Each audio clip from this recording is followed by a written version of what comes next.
Yeah, here we are. Wavedash 15, and today we're gonna talk about getting into Tekken because it's kind of a hard game, kind of opaque, kind of hard to get into. Is that a good thing? Is it a bad thing? Let's explore it. And yeah, today I have some really cool guests, and let's start with the one and only Spag. Hello, guys. My name is Spag. Very nice to meet you. Hope you have a good episode today. Amazing legends we are joined with as well. Hope you guys in the chat are good. Drink water. Don't go outside. And if you do go outside, wear a mask. No, I'm not going to swear. All right, go. You can't You swear. dirty bitches. Thank you, Frames. You got my back, bro. Wear a condom, wear a mask. We don't want your filth around here. I'm also here, by the way. It's really great to be back. Yeah, the one and only FrameWhisperer at Fergus. How can I follow that up? Like, hello, everyone. What they said, wear a mask and all that. Just hi, I'm Fergus, and I'm very pleased to introduce for the first time on this podcast. A lot of people ask me who is Celina, so I'll allow Celina to introduce herself. Hello, guys. My name is Celina. It's a great honor to be here. I hope you guys have a great time here. No, it's a great pleasure to have you.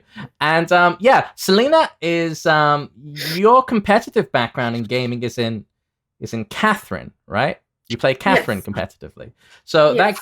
that game has a scene. I was really surprised to find this out. Like, can you tell us a bit about competitive Catherine? What is like? How do you play Catherine competitively? Well, the whole point of the game is to climb up these pile of blocks, and there's a goal up on the top. So basically, you just need to get there before your opponent does. But when you start to get better at the game, it's more like not just climbing, but actually pushing your opponent off the whole block. And like falling is an instant death. So it kind of has a fighting game aspect as well.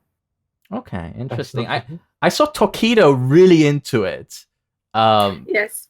And I beat him on stream. I feel bad. Oh shit! You beat Tokido. Wow. Yo. Flex. But yeah. Okay, so you're quite new to Tekken, right, Celina? Like, how long have you been playing it? I've been playing since the end of October last year, so more than half a year. But still, yes, it hasn't been a year yet for me. So okay, I'm quite new. Yes. Cool. And it's great to have you here because we're like all old, fuzzy old men, and like we started playing Tekken years, perhaps even decades ago. So like it's really good to have someone for whom the learning process of Tekken is still completely fresh, or relatively fresh. So it's good to have that perspective. And anyway, let's dive into the questions. And the first question is for everyone: what were or are your personal biggest challenges with getting into Tekken? For me, the biggest challenge to get into Tekken, you know what? There wasn't any, man. To be honest, there was for me. Like, I just liked the game. I played it casually for a lot of time, and I suppose for me there was no challenge, man. You know, if you like a game enough, you're gonna play it. Do you know what I mean? So Tekken for a long time has been like the only game pretty much that I fully play. So yeah, I wouldn't say that there was any challenge, man. When it's the only game you play, pretty much, you know, it is what it is, isn't it? You don't play any other video games, Spag? Like, you're not really into, like, I mean, on a competitive level. Oh no, not on a competitive level, man. Nah, like, you know, because for me, every time that because everyone keeps talking about how, like, you know, Tekken's a really hard game. It's a hard game, and you know, I spent a lot of time in getting good at the game. And it's like, now if I think about, like, I wanted to play Street Fighter, I was like, let me learn this game, and I still kind of want to, but I think about how long it was to learn Tekken. I'm like, I don't want to do that again. Do you know what I mean? Maybe it won't even take that long. Maybe Tekken is actually just a lot harder to learn and longer to learn than other games. But yeah, that kind of put me off learning. You just jump, right? You just jump around and throw balls. It'd take you 5 minutes. It seems like that's what you do in this game as well now. But you know, but it is now. Yeah, not when we started, but it is now. Yeah, all right. There was no challenge for me anyway. Yeah. I think, you know, different games bring different challenges. I think Tekken is definitely it's always cited as being one of the hardest fighting games to get into, and yeah, definitely. I mean, there's so many reasons for that. But how about you? How about you, Frame? Like, what were your challenges? You Well, wanted to do a tag too, right? Yeah, I guess the biggest challenge for me, the principal challenge in my entire life, is that I happen to be Swedish, which is never easy. But when you get really into a fighting game like Tekken, and all of these, like all the content you consume on it, everything you try and learn about it, it's happening somewhere really far away, and you're kind of isolated in a place where you don't have arcades. There's almost no local scene to speak of. And everybody constantly tells you that online is, non-valid and really crap, but you really want to get good at it and get into it and learn more. So I guess that there was a lot of like disillusion for me with that in the beginning.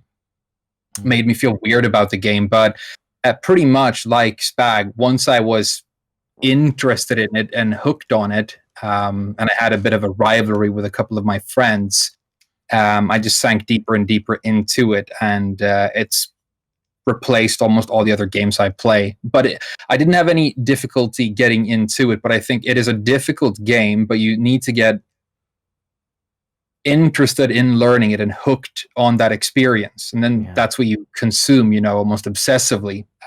So it's not about the game being difficult per se. You have to become addicted to the process of getting better, and then that stops mattering, Yeah, I think having a rival is such a great motivator as well. Yeah. I mean, I definitely remember having a bunch of friendly rivalries when I was getting to Tekken, and I guess it's a bit harder now in an online environment, which is a bit worrying. But how about you, Fergus? How did you get into Tekken? And what were your challenges you faced whilst getting into it?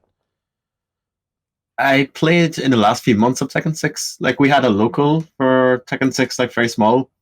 So I entered one of the tournaments there, and I learned a little bit there. But I'd say I started properly in Tide 2. And around the same time, I started streaming. So I was a bit more lucky than most people, because I didn't have to do lab or research so much.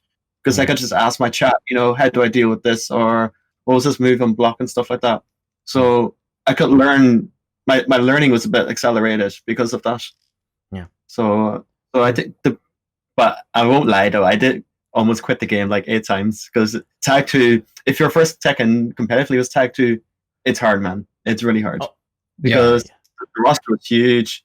You had to learn the tag mechanics, tag assault combos. There's like, per team, you have to learn like maybe 10 to 15 different combo rates. So there's a lot of learning, and there's a lot of investment.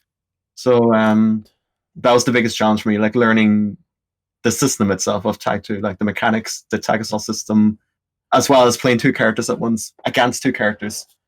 Yes. So that was a big thing. It's a lot. Yeah, Tag 2 is rough. Tag 2 was a rough game. For sure. Tag 2 like made me kind of put down Tekken for a good year. And we'll get into this question later, because that's another topic to go on. Like, did you ever give up Tekken? But Celina, what are the challenges you're kind of dealing with while trying to get into Tekken? What are the big obstacles for you? Well, compared to, I started playing fighting games kind of competitively, starting from Street Fighter V. So I always compare it with that game, and compared to that game, personally, I feel like it's much easier for me to get in. And with that being said, my problems, I still have a lot of problems, like the basic things like frame data.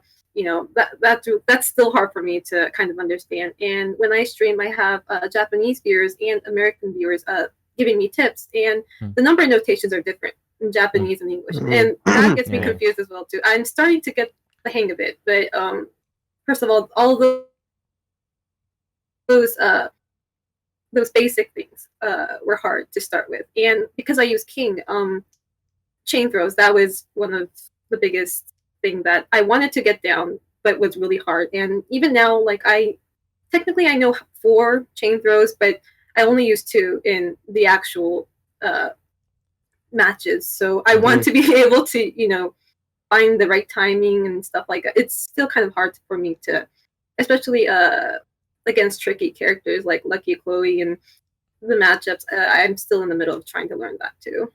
Oh yeah, so many matchups in Tekken. I mean, there are literally 49 characters at this point. I mean, just to focus, like, what are the challenges?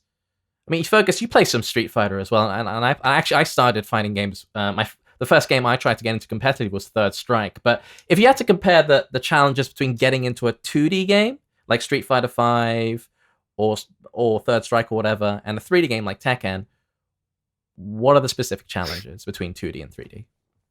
Well, I mean, in 2D, like the obvious thing is like there's a lot less to learn. Like there's a lot less moves generally per character, so there's a lot less like knowledge checks in a way. Like getting like I've experienced this right now in Soul Calibur. Like getting into a new 3D fighting game, there is so much you need to know before you can really play the game. Do you know what I mean? Like if some guy's just doing a plus and block move on you and just rinsing frame traps, but you don't notice, you're just gonna lose over and over again.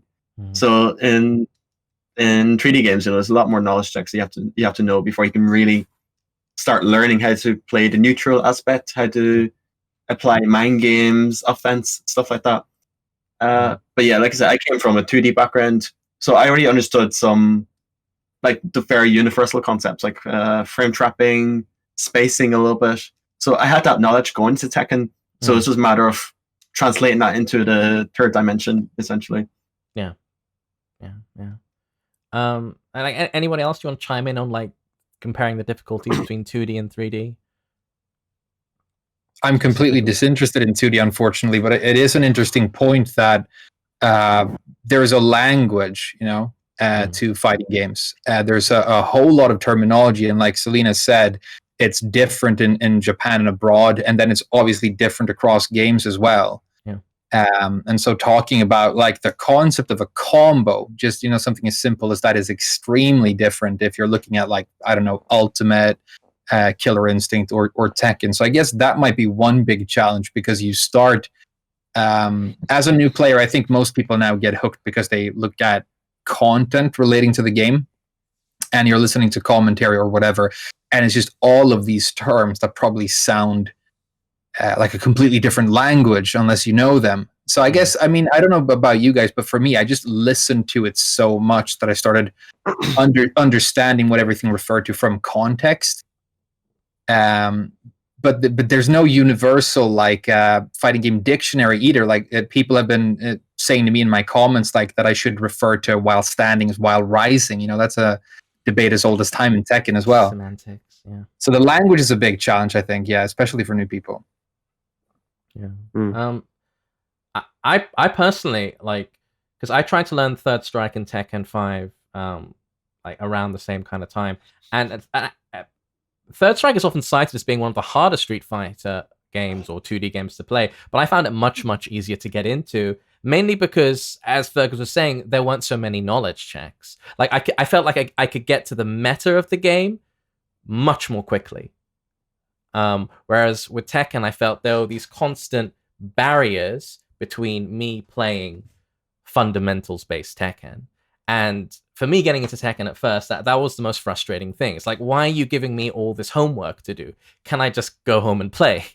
That's really how I felt. Yeah, I mean, Celina, comparing Street Fighter V and Tekken 7, like, what are the different challenges for you? For me, it's simply I'm probably not very good at 2D fighting games, because compared to 3D fighting games, they don't give you much option of escaping from your opponent. Whereas in Tekken, you could sidestep, and there are more options of you getting away from your opponent. So that really made it easy for me to get into Tekken compared to other 2D fighting games. See, that's why I find it easier, because in Street Fighter, your options are limited, but that's why it's simple. Like, you can either mash out, you can either block, or do a random DP. Like at higher levels, you can do like option selects and stuff like that. But generally, but in Tekken, there's so much to factor in. Like, there's this move Crush. Can I sidestep it? Can I backdash it? But yeah, I can see how having more options can be easier as well. Spag, last time I was on the show, what I said, the reason I loved the game was because of what Celina said, is because there's always an option, right? Something Ryan Hart touched upon as well, is that you have, if you died in a certain situation, if you analyze it, if you slow it down, you say, hey, if I did this in this situation, I could have got out of it. Whereas I think in some 2D games, I'm not naming any 2D games in particular, but some 2D games, I feel like in a certain situation, it was just a 50-50, and it's like, cool, like you just guessed wrong. Many times I just didn't guess right. You know, there was not much you could do. Maybe you could have backdash, but for Tekken, it's like, okay, you could sidestep left, sidestep right, sidewalk left, sidewalk right, backdash. You can sidestep left and duck, sidestep right and duck. I mean, there's so many little things you could do. You know, even using your move in defense, you know, using a magic 4 or a jab, and you know, just so many things you could do. And I think when you break it down and you explain it to someone, which is what I have been doing in the past, you know, week. I've been doing these analysis videos, and I've been talking to people on my stream and saying, hey, you know, if you do this in this situation, or this is why this person died here, it breaks it down and people can understand it and get their head around it. So yeah, I think I really like that about the game as well. It is, of course, like the more options obviously is more complicated, but when you break it down, I think people will understand it and it wouldn't be too hard to comprehend. Yeah. Well, let's hop on to the next question. Like, this is something that Fergus touched upon earlier. Have you ever given up Tekken for a period of time? If so, why? What made you quit, and why did you come back? I've never quit the game. Oh, sorry. Go ahead. Oh no, I was just gonna say, like, if it wasn't for my stream chat telling me to like kind of man up a bit, I think I would quit Tekken a long time ago. Because, you know, like, I run into a new matchup, I don't know what's going on. I'm just getting rinsed over and over again. It's frustrating, right? It kind of puts you off the game. And then, you know, my chat will, like, I would have been 18, 19 learning Type 2, and I was a lot more like antsy and stuff like that back then. So I was like more prone to being angry and just salt. I often, you know, say in my chat, like, you know, what the fuck is going on? What do I do against this? This is just annoying. I'm just getting blown up. It kind of took like a year of that for me to get anywhere near comfortable to actually be able to play how I want. For sure. And yeah, no, I owe a lot to my stream chat for just being like. And I think also, Fergus, you said about, like, you told me anyway about your local scene in Tag 2. It was kind of there, right? Yeah, we had a local scene for a couple of months when the game came out, but I think it's the same in most places. Like, it just kind of died out after the new game hype. So yeah, I pretty much learned the game off online almost exclusively.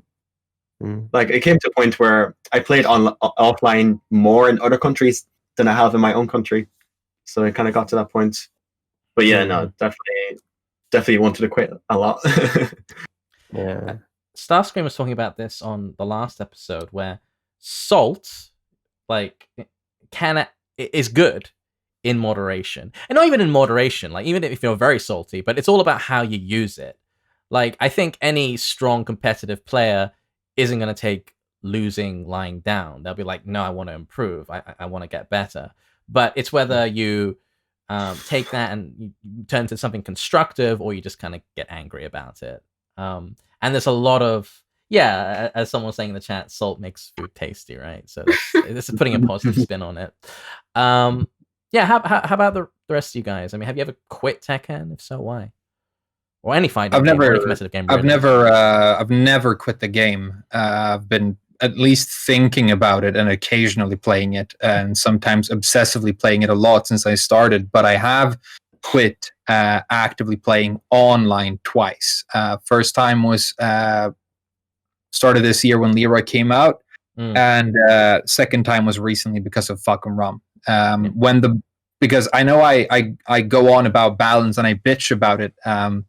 But it's, for me, like, when the balance is so whack, especially with underpowered characters I can deal with, they're kind of interesting to me because it becomes like a challenge. But overpowered characters, when it doesn't matter that I put in this effort and try and do better because you can just make an arbitrary choice that puts you ahead of me, then the game becomes uninteresting. And it's also less interesting to make content about it, because for me, it's just like this, it's the foundation that everything else rests on, is balance. But luckily we live in I guess not luckily, because maybe it's part of the problem, but games can change now. They don't come out and then they're the same forever. And so because, and maybe, like I said, maybe that is part of the problem, because most of the balance issues have been DLC so far, but there's always hope that we might get back to a better place in the future. And so, yeah, I always find myself coming back to Tekken, but I've never considered quitting the game. I do get, it's so interesting. Fergus brought up age, and I think it's such a good point, because if I got into Tekken when I was young enough that I couldn't take the frustration and salt and sort of let it motivate me, then I might have quit, because, you know, when you're young, you don't have an experience, that kind of experience. You're a little bit of a bitch, as a person still. Definitely. Definitely. Yeah, but I think maybe that's why you see so many. I mean, we have an older player community in general. I think it takes some maturity to be able to take that frustration and work with it and turn it into something. For me, like if I quit Tekken out because it's frustrating, that means that every single annoying fucking pussy I had to play on against online beat me. Like that's the only way they can ultimately defeat you if you just leave and give up. But as long as you don't give up and keep coming back, then you're always going to get better. So everyone loses, but only losers quit. Basically, that's legit. I think I saw Keats made a really good tweet on that topic quite recently. Actually, that's a good topic to bring up, the age of Tekken players. But like when I look at my analytics on YouTube, most people watching our vids are like age 25 to 34. Which is quite a bit older than most competitive games. Like Celina, what's the average age of a Catherine player? Ooh, very young, actually. Youngest was like 18, I think. But overall, it's between 18 to maybe 25-ish. Very young. Yeah. So, like, I guess I noticed. Did you notice when you got into the Tekken scene? Was it like, who are all these, like... Oh, even in Japan, yes. Oh, well, I wouldn't say oldies, but, mature people. Yeah, mature. Kind of you. It's a legacy game, though. It's a legacy game. I mean, actually, I can see everyone has beards here, a bit of gray, like flashing as well. Yeah, like it's a legacy game. I mean, Tekken 1 came out in 1994, and like really, Tekken 7's kind of an iteration of Tekken 5. Ultimately, that same basic formula. So yeah, like this game's been around for a while. Like it's fundamentally the same game since 2005, of course, with lots of alterations and amendments and whatnot. On that point, because Tekken 7 is basically Tekken 5.7, it's often criticized as being too bloated.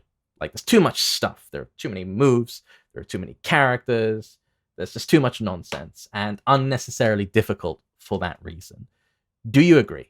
Do you think there's too much fluff, there's too much bloat, there's too much bullshit in Tekken?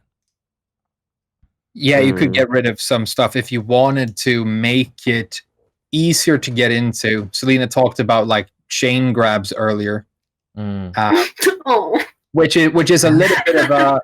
And I'm not gonna like try and be the sensei here or anything, but I made a video like 2 years ago or 2 days ago where I talked specifically about new King players shouldn't go into practice mode and worry about doing chain grabs right away, because ultimately not super useful. But if they learn how to buffer a giant swing out of jabs, that's like super useful, even at a high level. So I think like getting rid of stuff that might distract new players might make it easier for them to get into the game. But I liked the fact, when I was new and didn't know anything, I loved the fact that the game was so complex and there was so much to it. And I think I kind of want it to be a game that attracts people who get excited by that. Yeah. So I want the game to be the way it is right now. I understand the frustration of new people, but I would love for people to fall in love with all the little weird strangenesses in Tekken. And I think those are the guys and gals who stick with the game, long term in the end anyway. Yeah, it definitely takes tenacity to stick with Tekken. I mean, it's an incredibly frustrating game at times. So you really need to be resilient and keep the right mindset. I mean, I think even if you lose a match, you need to be able to see the little victories within that match, because often whether a match comes down to a win or a loss can sometimes be kind of arbitrary. It's like, did that person get that counter hit on the right frame or not? But maybe during that match you did a lot of right things which you can take from, or you probably also made a lot of mistakes as well, which you should try to learn from. So yeah, it's about encouraging yourself with those little victories. So there's a... Oh, sorry, did you want to add something to that?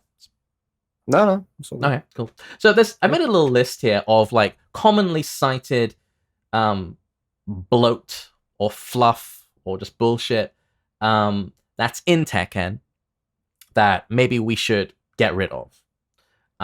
That's just kind of there for no reason and doesn't serve any purpose other than to serve as an obstacle to getting into the game. Now, let me know if you agree. And yeah, chat also let me know, and of course, you guys let me know too. 10-hit combos. Is this a good addition? Is it just legacy nonsense? I think it should go, to be honest. Really? Why? Because it is for like people who invest in this game a bit more than a casual level. Is literally just a knowledge check. Like, I don't even know my own character's 10-hit string, for example. It's just like I get they're good for like casuals to like, oh, I can do a cool combo, it looks really cool. But like as they introduce more characters into Tekken, there's going to be more 10-hit strings that we have to know just to not get, because they do a lot of damage, right? If you don't block this low, they do a lot of damage, and it can be legit. Like whenever I go to a tournament, I don't know many 10-hit strings, and I'm going to ruin myself here. I just pray my opponent doesn't do it. Because it probably is going to hit me. And some of them are really good. Like King's one is actually really tricky because he goes from his down forward 2 into like this flying kick high mid low or a quick mid low. It's actually really tricky to low parry King's 2 10-hit combo variations properly, and especially online, it's just really annoying to deal with. But yeah, like what any other opinions on 10-hit combos? I mean, I saw Arslan playing with Zafina versus another top player, and that guy didn't know the 10. He won us a whole round because the Zafina's one has a low, which is a trip into like the forward 1+2 push. And so it does a lot of damage. And he did that like 4 times, and he won the round. It was super funny because the other guy's a really good player, and he made him look like an absolute noob. And I myself as well have lost because of 10-hit strings in certain matches. I've never seen this before. Yeah, like so. Yeah, they are. But I know that as a casual, I remember when I was playing as a kid, it's like I knew a 10-hit combo. I was like, yeah, man, I'm gassed. Like I knew it. You learn them. You go into the practice mode. You just you grind it and you learn it. It's cool. I'm thinking as a casual, it was really fun. I'm guessing a lot of other people are like, yeah, I know the 10-hit combo, bro. Come at me in a money match. Like people get gassed when they learn this, and I think it's cool. So you have to balance it, I suppose. I guess us as competitive players. Fergus made a good point. It's just you have to learn all of them. What if someone comes at you and starts doing Armor King's 10-hit combos? Like shit, I ain't seen this before. And you get the really. I wouldn't even know that at all. Yeah, like and when there are 50 characters, like, are you serious? Like, really? You need to learn all of them. Like Yoshimitsu, a lot of people like. There's some 10-hit combos which and everyone knows, like Yoshimitsu's and Jin's. People, when they know when to duck the high. A lot of people used to do them online, and so there's more. So, like Nina has a really good one as well, doesn't she? Like her one has actually, I think, has launches or something.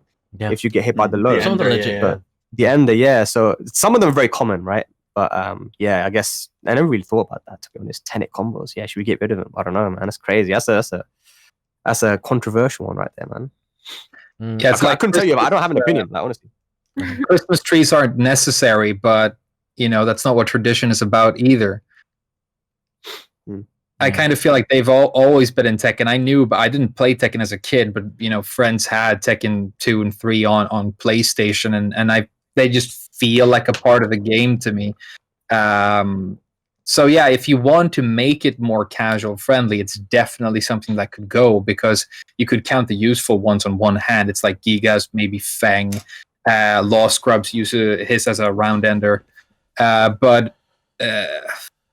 Like I said earlier, I'm not sure I want the game to be more approachable. I want people to be excited about the fact that it is a huge mountain to climb. So I'm fine. But like you said, it's like you can play Tekken for like months and never see one. So it doesn't become a huge issue. So maybe just let's get the message out there, those of us who make content about the game, that if you are new, don't sit around and practice it too much, because it's ultimately not very useful. And I mean, maybe you take a sneak around on somebody in a tournament a couple of years from now, but it's more important to worry about things like when to sidestep and stuff like that. Yeah. Celina, what are your thoughts on 10-hit strings? Do you use them? I mean, do you find them a nuisance? No, first of all, I can't do one for King, and being in my rank, I don't really experience that myself. Like my opponent doing that to me.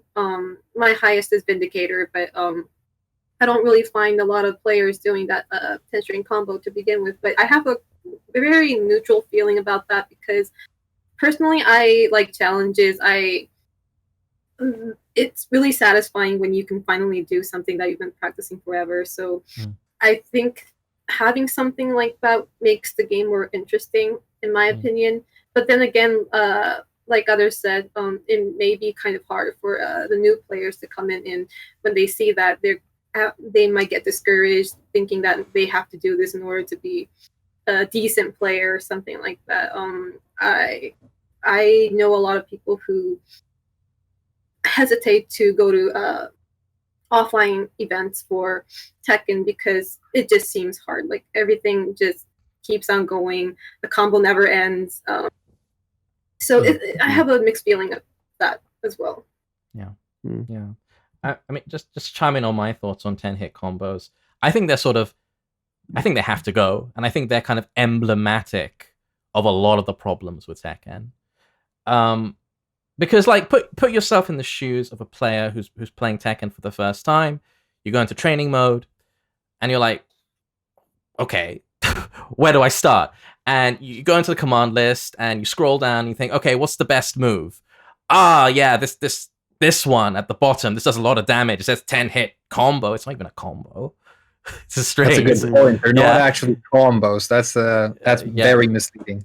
Right? And there's a lot of stuff in the training mode that's misleading. And it totally starts you off on the wrong foot. And if you talk to a lot of people, like we're all Tekken nerds, so we kind of know that Tekken's about movement, spacing, fundamentals, all that kind of stuff. But if you talk to most, like, casual, normal people, what is Tekken? They think it's like a dialer combo, 10-hit strings. That's the association of Tekken. And it's so misleading.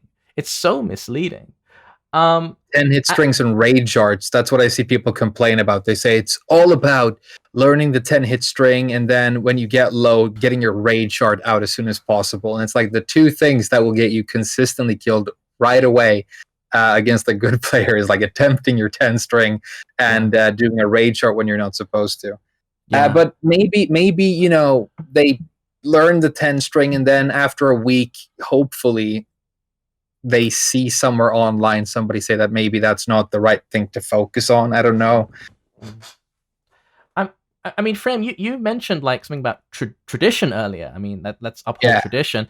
And honestly, I think like the developers shouldn't be afraid to get rid of some sacred cows when it comes to Tekken. It shouldn't be like, this has always been in Tekken, and so it shall always be. I just think that's very dogmatic and inflexible. And honestly, I think it's a very kind of old Japanese dev way of going about game design, and I don't think it's good game design.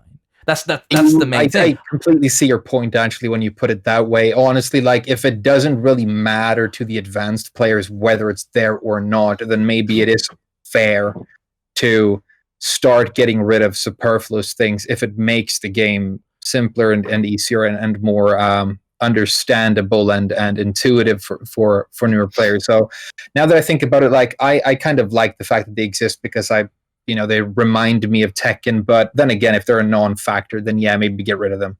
Yeah, I mean, I just like to separate between depth, and we'll get into like what is the idea of depth later, but depth and stuff, and it's very easy to confuse these.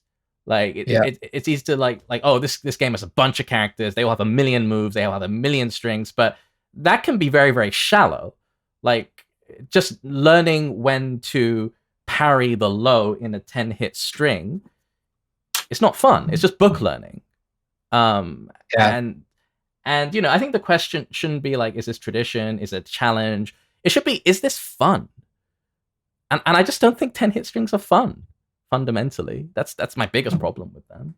I guess, for you it's not fun, but for me it was when I was learning as a casual. And I guess that's the thing. We also need to balance between. I mean, not everything should be taken into consideration by thinking about the competitive players. We are the minority at the end of the day, right?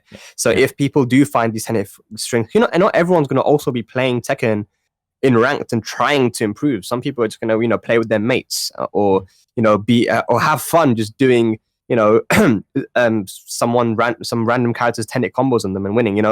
They play on the weekends when their boys come over or something. It's just like, we got to think about them people too. And I guess if it's not that much of a factor for us as compared to players, then it shouldn't be an issue in general. If like Fergus said, oh man, all these people, like there's so many 10-hit combos, but some of them are legit. Some of them, I was thinking about it because when I saw Arslan do that 10-hit combo on this person, I thought, damn, like, this is something you got to learn.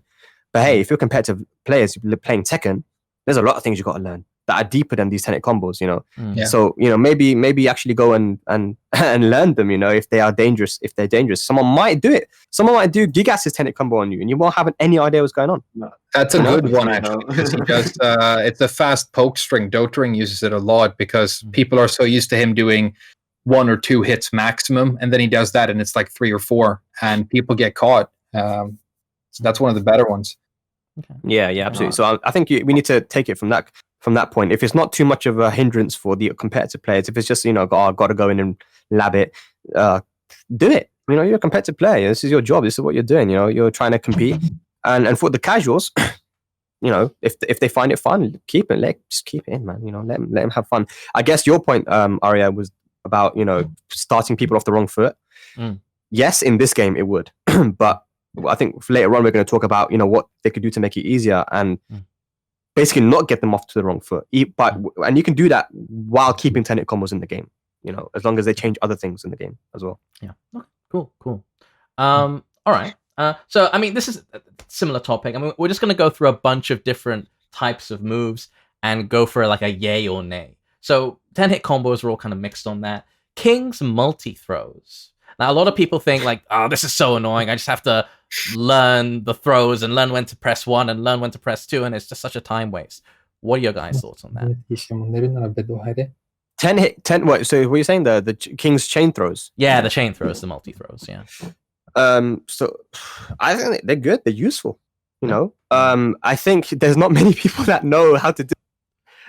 They basically as soon as you're getting chain thrown, it's immediately. Just mashing. You just mash. Like I remember I was watching Asim versus Gerlanda, and Asim, as you guys know, one of the best players in Europe, and Gerlanda as well.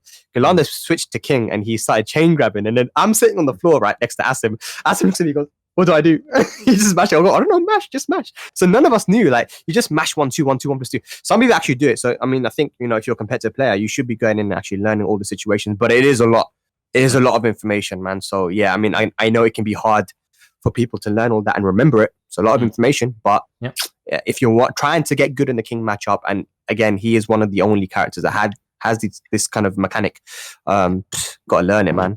Yeah. I think my one problem with chain throws, well, there's that one thing where it's so specific, like learning how to sidestep or punish is something that makes you better at Tekken in general, but learning the specific break for the third sequence in a chain throw is so specific that it might seem, a little bit unfair. I don't have a problem with that. My only problem with it is that it stops the match and forces a quick time event, which makes the match very undynamic, and it kind of traps one player and makes him play this prolonged sort of mini game with the opponent. So I would prefer if they were just over faster, or if they had shorter sequences, because we talked about like Geese last episode, how I managed to go to the toilet and come back while he was comboing me. And one of the frustrations of Tekken, I actually read a psychological study on this. Some like really clever people at a university studied like what pisses people off when they play video games. And like the really big thing was loss of control. Yeah, loss of control. When something's happening on the screen, and no matter what you do with the controller, like you can't like break out or affect it. When you're in the middle of a true combo in Tekken, that's what's happening to you. So I guess like my one problem with chain throws is that all of a sudden I'm playing Resident Evil 4 and I have to press the thing to dodge the boulder, and then I go back to the fighting game and now I start playing the match again. So I would like for them to just be a little bit like, I guess, over faster and a little bit more dynamic from a gameplay perspective. But I also completely agree with Spag that it's like the 10-hit string. It's just, if you want to get into this game, you better learn it. And if you don't, that's fine. But then, you know, all of a sudden you're going to run into somebody who uses it, and now you're going to get fucked. And, you know. Yeah, that's a great point. You know, I remember like it made me think of flipping Fall Guys. You know, when these I get pissed off every time someone grabs me in that game. You know, these little goo gaga 4-year-olds when they grab you. Oh, that shit pisses me off. I think you got a point there, bro. You got a good point there, man. Shit, loss of control, man. You know, these guys grab you, you can't move. It's like, get off me, man. Yeah, you know, it's really funny as well. The most interesting thing about that study, I'm going to find it so you guys can look at it, because what they did is they made people play this basic video game. And when they had experienced the loss of control and high levels of frustration, the next thing that the testers did is the person next to them had to keep their hands in really cold ice water. And the person who played the video game got to decide when the person gets to take his hands out. And the people who were pissed off about the video game let the person keep the hands in the ice water longer, because you get so pissed, you're prepared to actively allow somebody to physically suffer next to you. It becomes so fucking tangible in the real world. And that's the same fucking thing as throwing controllers. Like, I have one of my best friends in the entire world.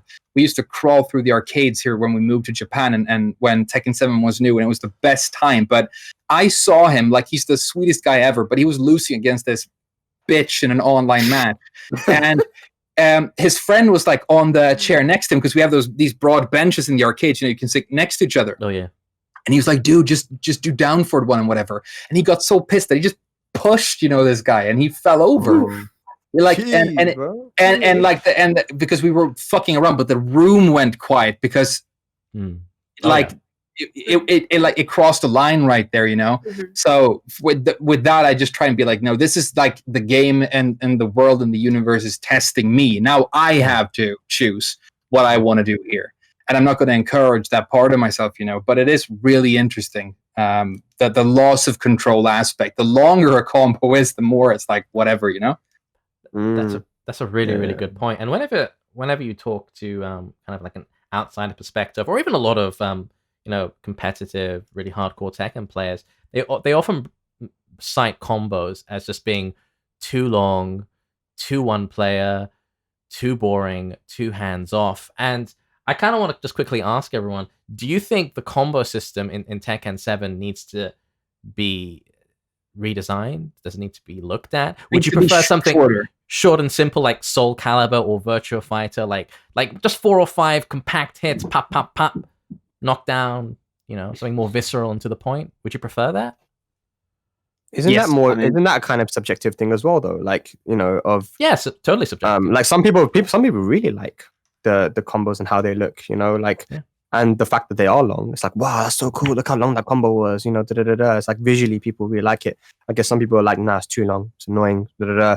You know, like Frame said with that study, if you're just getting comboed for flipping half an hour, it's like, this ain't fun. I ain't playing this no more, man. You know, so you have to strike a balance again.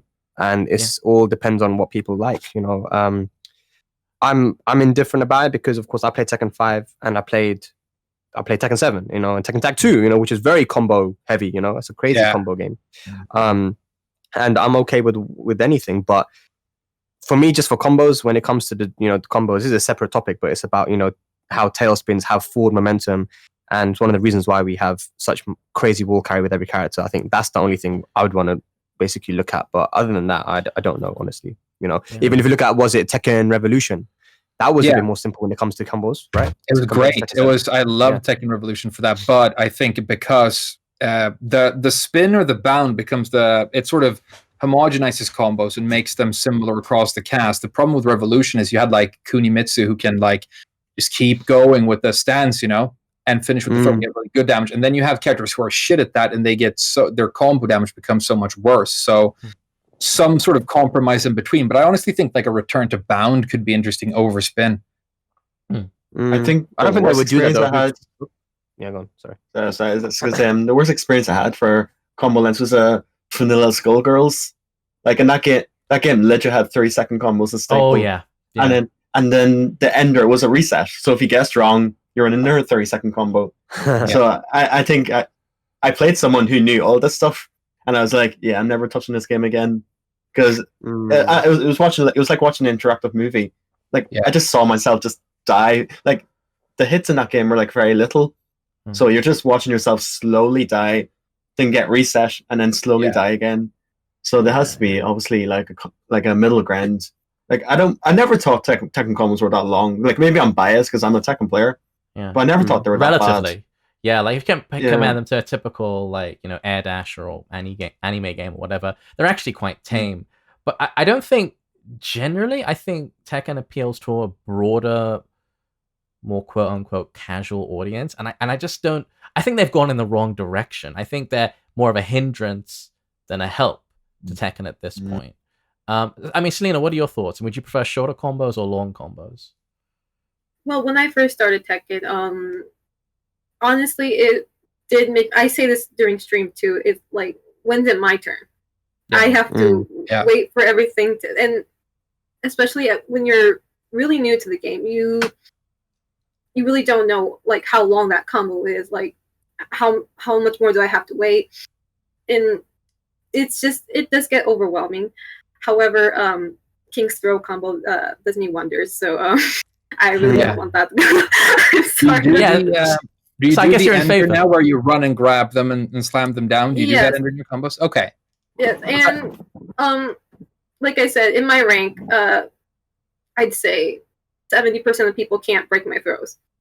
So for me, it does me a lot of. I understand, like, as I go more on the top, there are going to be players that obviously know how to break throws, and you can't just spam that. So I'm gonna have to stop that habit at some point. But for a beginner, as a king player, you remember to throw combos, and it does you a lot of help. So I'm biased, but as a king player, I don't want that to go away. No, I hear you. Yeah. And it's like when you question players of different levels, like what is super strong. What rank are you at, Celina? My highest is Vindicator. Yeah. So I generally at that kind of like yellow rank, players often like throws are broken, especially before Tekken 7 when they were much harder to break.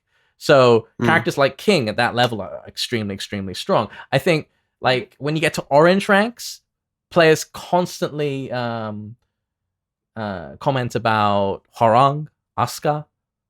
Like these characters are just he does strings all day. There's nothing I can do about it. Asuka just like I can't pressure her ever. Like different levels. Bro, you're crazy as that, bro. Like those characters are bullshit in flipping high level too, man. Horong is annoying, man. The strings, bro. Like but even King's multi throws they're good at high level too because do you know what? It's a guess. It's still a guess.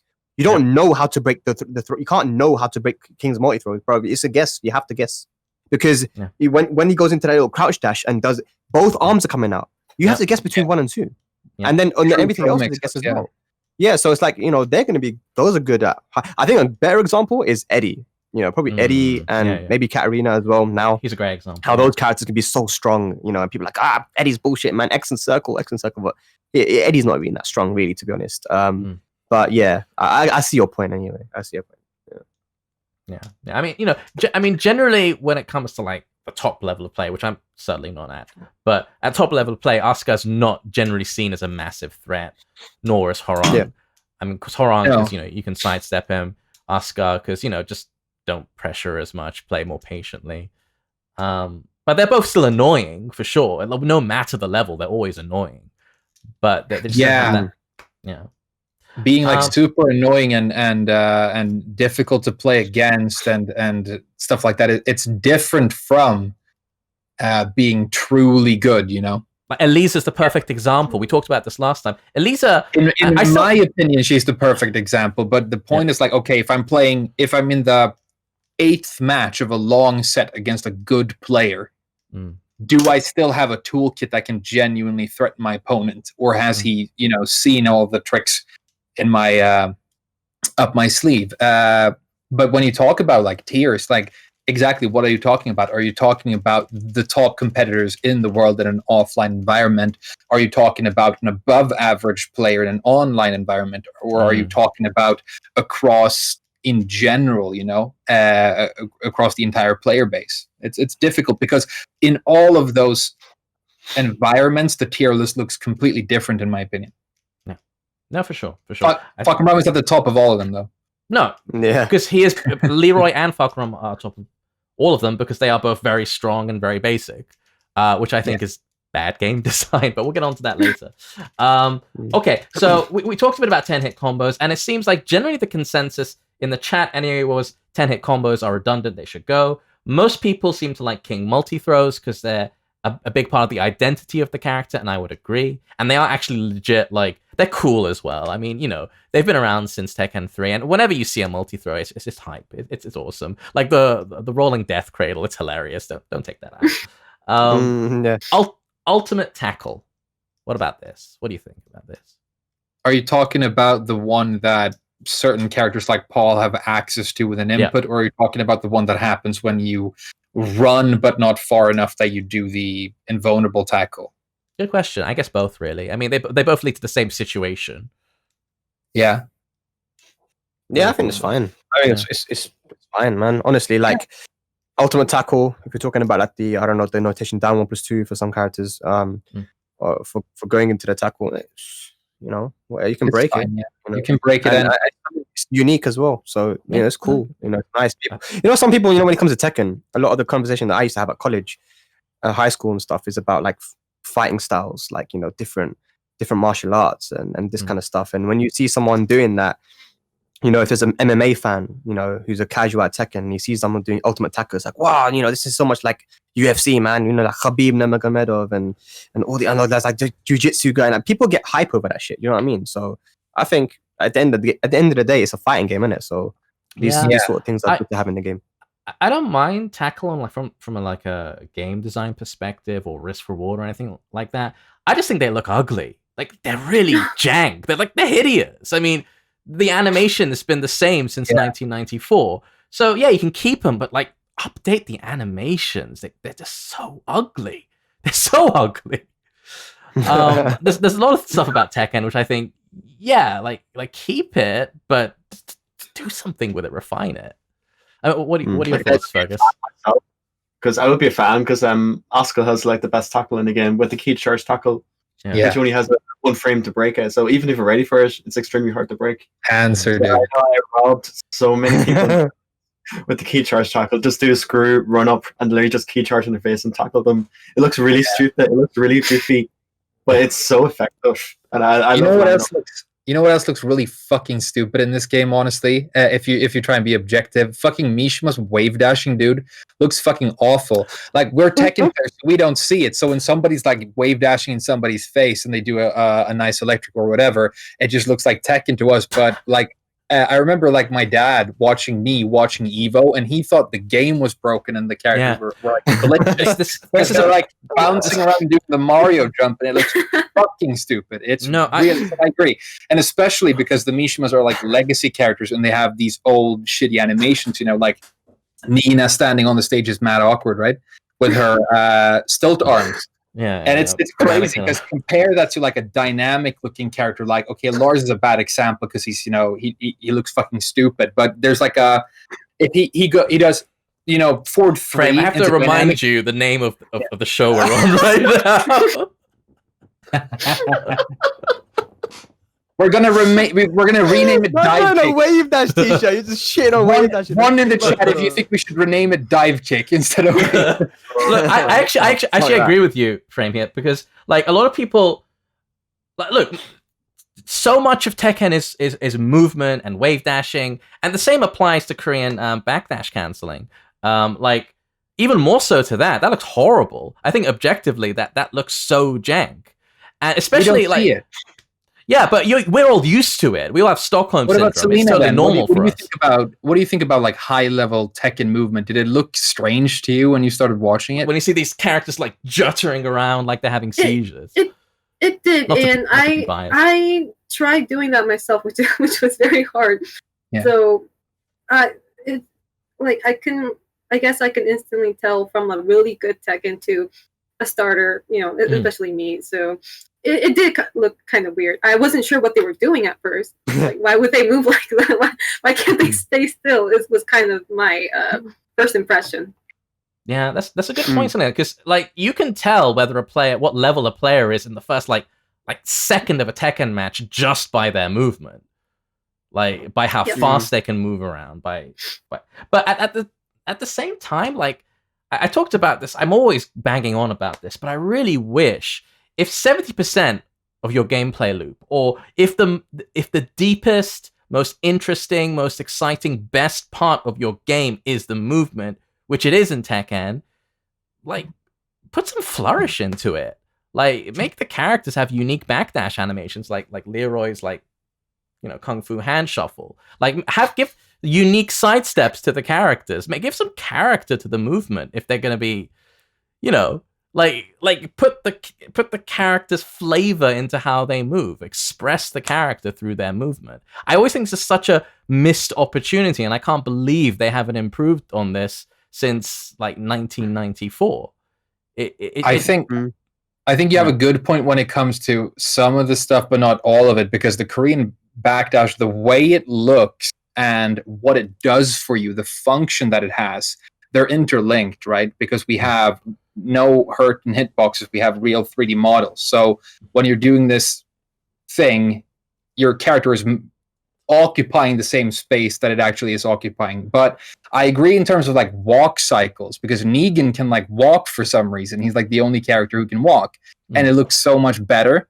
And like unique walk animations, if you look at 2D games, they're actually some of the coolest parts of how characters animate. There's the stupid cat bitch in Street Fighter, and she has this like Felicia. That's I don't know. I don't know. The one with the crystal ball. Yeah, she has exactly. But like when she's walking, there's like a lot of personality. Oh yeah, and the way she walks is annoying, you know. It expresses something about the character. I think. Yeah, and Negan, he like, you know, has his bat on his shoulder. That could be a big thing. But I think you run into like a collision between the mechanics and the animations if you try and do it with a backdash. I think that could be problematic. I think it can be done. Like, well, here's another question. Actually, Celina, how good is your movement? Would you say?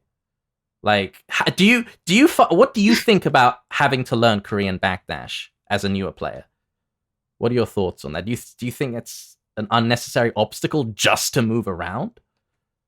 I wouldn't say it's unnecessary. I don't do a lot of Korean backdash. I'm guilty of that. But when it comes to things like sidestepping, which is like a really big part of the game, like making movements like that definitely is very important, if you ask me, when it comes to Tekken, because like I said, in my rank, a lot of people don't do that. And when you start doing that, it's very easy to punish them. And I think it's really important, especially sidestepping. And I need to get into improving my Korean backdash, so I can't really talk too big about that part. But just let it come like gradually. Practice it every once in a while. Implement it every once in a while, and then like eventually it starts to seep into the game plan. But it's try and like just practice it gradually, like obsessing about doing it 100 times in a row in practice mode, and then trying to take it online. You'll get, your wrists will hurt, your fingers will hurt. It's I think, at least in my opinion, it's something that you like fold in, Yeah, within. So don't worry about it too much. A single backdash is a big deal, and that's easy. That's back. I mean, this is a topic I kind of wanted to tackle in more detail later, but hell, let's go into it now. What would you think if just tapping back, it's going back, was turned into like a slow version of a Korean backdash? That would, you wouldn't like that. You wouldn't like that if they lowered the skill floor, but at the same time they made Korean backdash better. So raise the height of the skill ceiling, give players a legitimate reason to do Korean backdash, but also give newer players access to good movement without having to learn this intricate set of difficult execution. I mean, why is that? Yeah, Spag, you're just shaking your head. I don't know. I mean, it's one of the unique things about Tekken. Like, do you know what I mean? One of the things that me and Baxi, we, a Spanish player, we joke about when it comes to Street Fighter. It's like, yo, such a hard game, man. Back, forward, back, forward. So hard, man. You know, play Tekken. You know, learn how to cream back. You know, if I can do it, anyone can do it, man. That's how I see it. You know, it's one of the things that's unique. It's unique to Tekken. You know, the movement. I love it. It's one of the great things about it. So it would still be unique. It's challenging. It would still be unique. I'm saying make Korean backdash better than it is. But also make it accessible. No, but it wouldn't be better because other people have access to a dumbed down version of it, an easier version of it. I think it wouldn't just, you know, you can make it better. How can you make? I don't know. It's hard, man. Now you shouldn't. I don't think you're gonna. It's too much. It's too much. Like, imagine a backdash where let's say a backdash is 30 frames. Make the first 15 frames faster. So if you're backdash canceling correctly, you want to get the optimal speed, you do the first 15 frames cancel into a crouch, backdash cancel into a crouch. So you have a legitimate reason to do the Korean backdash. But also don't give the backdash this massive ending lag at the end of the 30 frames. So you can just either go by tapping back and go pop, pop, pop, pop, pop, pop. And you can move around pretty effectively. But if you can cancel effectively, you're like pop, pop, pop, pop, pop, pop, pop, pop, pop. So yeah, that's basically what I'm saying. Like, they don't need to be mutually exclusive. Like, lowering the skill floor and raising the ceiling, you can have both, I think. I think that anyone that was going to learn the Crash, you know, people who are invested enough to actually want to learn that, they'll learn it. Do you know what I mean? Like, it's not terribly difficult. It's not as difficult as some people make it out to be. Yeah. I mean, the skill gap was already, like, getting smaller and smaller between players because of the mechanics that added into the game. I think making movement more accessible will just make it worse. Because they're already dumbed down the game already by adding like rage drive, rage arts, flip over Oki, counter hit. No one talks about this, but counter hits on the same frame is a huge deal as well. So I think with these mechanics already, the skill gap is already getting closer and closer. Like, we're seeing this in results. To be like, obviously the global level has improved for sure, but I do think Tekken 7 has lowers the skill gap as well, closing the skill gap between players. So I don't think movement should be affected. Like, that's the one defining aspect of a good player. Like, executing the movement well, but also using it appropriately in situations. Yeah. But there'll still be a real tangible difference between the easy method and the hard method. But it would just make the easy method more useful. I don't think it's good game design to present this massive mandatory executional barrier just to move, just to get into the hardest part of the game. I think it's outdated, to be frank. I don't think it's massive, though. I don't personally think it's massive. I think, you know, it's overrated by new players because I think knowing when to do a single backdash and then with punish is huge. But doing Korean backdash canceling and creating a lot of space is situationally useful, but it is very useful when you do need it. I think what you're saying, Arya, is more like, because I misunderstood it first too, but you're talking about, so we have the generic backdash right now that you don't cancel, so you just, you know, backdash and then you do it again. You just shorten the interval between the backdashes, yeah. So like the time that you have to wait between them. Tap back. That's more effective. Yeah, but also doing a proper cancel is also more effective. So movement's better all around, but it also means just like new players can actually move. And I think it helps reinforce a point that this game is about movement. And that should be expressed through better animations. Like, imagine if Kazuya did like a little shuffle, or Law flipped his legs around. Like the game should try to communicate what the best parts of it are through its animations, I think. Because if you look at Tekken right now, you see the characters, when we try to move them, it's like they're crippled. It's like they're hobbling around. And the immediate conclusion is, oh, well, this isn't an important part of the game. Like, they haven't put much effort into it, really. Yeah. When I think what you're saying is, like, I don't want to bring up Soul Calibur again too much, but the latest character, Setsuka, like, her whole thing is being like a super execution character. Yeah. And what they did to her in 6 was she had these just frame moves, right? But if you did the easier version of these moves, you would lose meter for doing it. And if you did the just frame move, but you failed to get the just frame itself, you would get no meter. But if you successfully do the just frame itself, you would gain meter. So I think that's a good way to not gatekeep new players from the character, but also rewards like legacy players of the character from older games. But that's one character. Like that's specifically the one character. But what you're saying is like a whole system mechanic. So I don't know. It should be changed for everyone. Yeah. So yeah, like. Let me throw a question. Movement is so important. Like movement is so important that it shouldn't be touched. In my opinion. No, I agree. It's important. That's why it should be touched. I think it's the best part of the game. It's the most interesting thing about Tekken, and movement has been weakened over iteration after iteration, and I think it needs a proper looking at. Like put it right forefront at the center. I think there are a lot of outdated ideas about, again, don't be afraid to kill some sacred cows here. Like, Celina, if just pressing back lets you move at a decent clip, do you think you'd be moving around more in Tekken? Would you be trying to bait whiffs more? Would you be... would it affect your playstyle? I think it definitely will affect my playstyle in that sense, yes. Yeah. I would say so.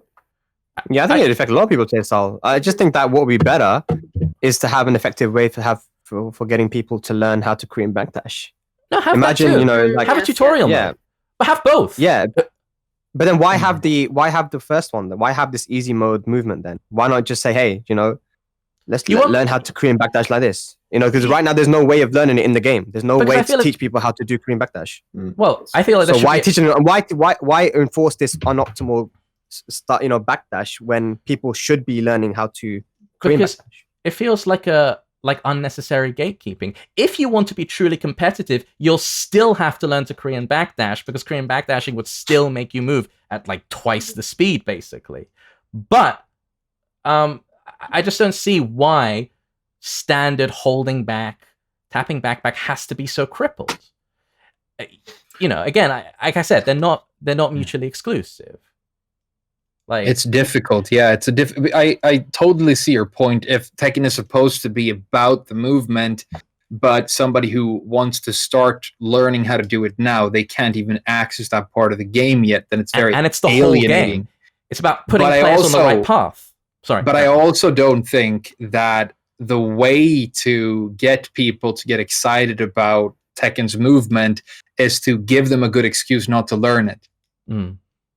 If you give them like an easy version of it, they'll go, oh, I'll just do this. And I promise you, the forums and comment sections, the big question right away would be, can I be competitive at the top level with non-cancelled backdashing?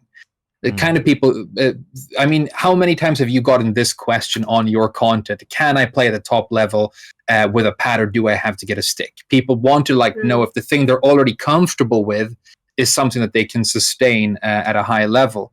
So I completely agree that it would be good for newer players if the movement was more accessible. But then again, all the games I know about that people really care about playing well at a high level have these like silly, difficult technical things that you have to get into if you want to play at that point. So I think the decision is really, do you want to be a high-level player, learn this difficult thing? If you don't care and you're fine with playing it in a more casual way, then you don't have to.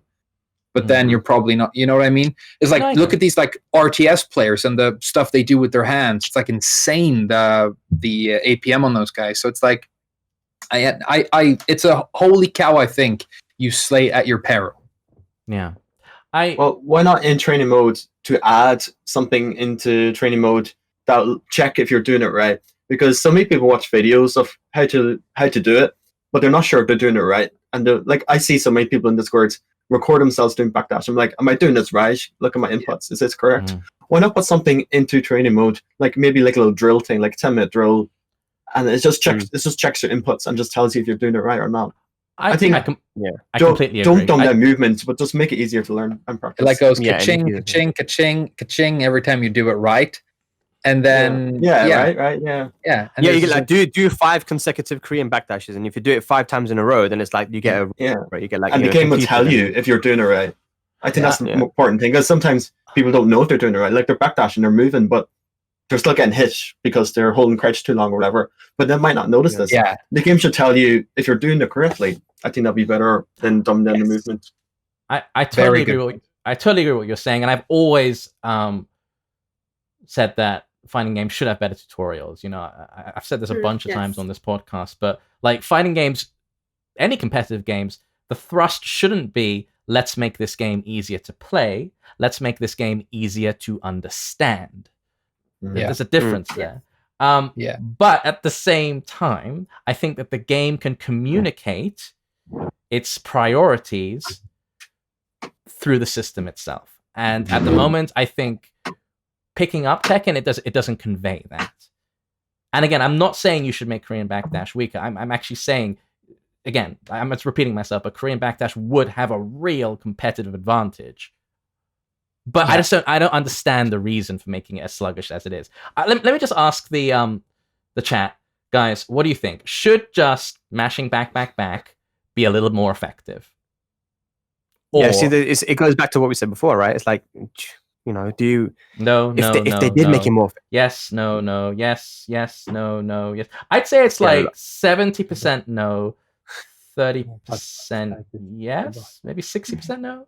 40% yes. Like it seems fairly split, but with a favoring towards no. But then again, we are kind of like a hardcore Tekken channel. So yeah. I mean, no, look, at the end of the day, it's like what me and Frame said. It's like, you know, you make the back like more effective, then it takes away from the Korean backdash anyway. Even if you're saying that you're going to make it better, it's like, well, now someone who's new to the game will be like, you know what, I'm actually capable of playing by just doing back. I don't need to learn this extremely hard, you know, input or whatever, this long input. I need to learn it. You know, I'll try in practice mode. It's too long. I don't want to do it. Let me just keep playing back. So it takes away from learning the Korean backdash. So right now, it's really effective to learn how to do Korean backdash. It's actually the only way. If you want to move, you have to learn it. And I think that's how it should be. But it should be the game should aid you in actually learning this. Yeah. And I think if you made it back easier, then it would take away from the Korean backdash, and people wouldn't want to learn it. They'd be like, "Oh, I can't be bothered. I don't need to." Yeah, and I think the reason it works that way is that it is in the beginning it was an unintentional mechanic, right? It's not like Namco put it in the game because they wanted it to exist. It was something. It was a mechanical exploit that you could do, and then people discovered it. It turns out it's really good. It turns out that we really like it, so they kept it in all the subsequent games. But Namco have to acknowledge that the KBD exists now and adopt it as an actual existing mechanic in the game. Then they can start putting it in tutorials and whatever. But in the beginning, it was like an exploit, right? Yeah, any fighting game, any competitive game, the way it develops over time is a synergy between community input and developer design. So, you know, at the beginning, as you know, combos in Street Fighter 2 were an accident. Korean backdashing in Tekken 3 was an accident. And then the community figured it out, and they started toying with it, and they found out it was an incredibly powerful tool. And the developers saw that, and that communication between community and development team affected the cycle of the game. It affected how we play the game. So, look, let's bring up another example. Instead of just tapping back, what would you think if just holding back resulted in a faster backwalk speed plus a better animation instead of characters just kind of shuffling awkwardly? Let's say, who has a really good backwalk animation at the moment? There are some characters who have it, like some of the newer characters. It's only Negan, I think. Negan has a good forward walk animation, but does he have a good backwalk animation? Like, imagine if, if characters, just imagine holding back, they kind of do a character-specific animation, like in Street Fighter, that expresses their character. And it's a bit faster, and it's a bit more effective. Still not if it was competitively viable. If it was faster, then I think if it was faster, then certain matchups would be different. You know, I think that's one thing that is very important. Like, you know, backwalking, even in Tag 2 and in this game, if you just hold back, it'll get you out of certain mix-ups. And if that was made faster, then then certain other scenarios would be definitely affected. I think that's one thing. It's like you change one thing, not intending to change anything integral to the game, but you end up doing it anyway. So again, I'm not against it. It's that I don't see what the reason would be to make it faster. Would it make any difference really? Yeah. Okay. We kind of took a tangent there, but let's go back to the list of stuff that people complain about. Should these be in the game or not? Okay, strings which are like something low, and that's kind of going off the 10-hit string. Like for example, Kazuya's back 3-1-4. It's like at high level play, it's completely useless. Those are good. Run 3-2-1-4, like tap low. They get parried every time if you know what it is, but arguably a bit of fluff. Their gate, those moves, I believe, are useful gatekeepers actually, because a low that always happens in the middle of a string and can be consistently parried every time should be parried every time, and so it emphasizes to new players that they need to learn about low parry. I honestly don't mind them. It's like Junkyard is, the obvious example. But I honestly think that they can be kind of helpful for players, because low parry is probably another thing that you might not bother learning. It's and in many cases when you're dealing with a low, blocking it can be more effective, but there are situations where the low parry is the only option or the superior option to go with. It's kind of good for there to be something in there to introduce people to that concept. Okay, keep eating this string. What can I do? Maybe they go online. Maybe they try it in practice mode. Because the low parry, let me tell you, it's completely underemphasized for new players. I think it's so important. Again, but going back to that, I'm going to do that reverse psychology, what you were saying. Instead of having these strings, which are kind of just book learning, wouldn't it be better to just present that to players through a tutorial? Similar with depends on how you learn. It's kind of a question I want to put to Celina, because I don't know that everybody learns through tutorials and practice mode. I think a lot of people, it might even have been like that in my case. I sort of learned the game just playing it a lot. So like Celina, do you feel like when you're learning the game right now, do you spend a lot of time in practice mode trying stuff out, or do you spend more time actually like playing matches and trying to gain experience? I would like to say practice mode, but my viewers would know I'm lying. I don't like practice mode at all. It's just I do go in there every now and then before in stream, before going to ranked match. But I personally think other from combos, I think I learn like how to punish your opponent through actual matches. Like I mean, if they can have like a really good tutorial that will teach you that, that'd be great. But as far as I'm concerned, I think I learn better in actual matches. Yeah, I think that low parries. Yeah, it's like that with Tekken. I don't know. I want to hear you guys' opinions on this as well. But the learning process for me was a lot like, okay, I keep losing to this, I keep eating this, and then I go online or into practice mode, and then I figure out how to do it, and then I bring that with me the next time I play. But I play the game first, Interesting. Yeah, I think. Sorry, Spag. Yeah, I think a lot of people play. Yeah, a lot of people in Pakistan, for example, they don't do practice mode. Imagine these are arcade players, isn't it? So there's no practice mode. You just play. You learn by playing, and they just play all the time. So that's how they learn.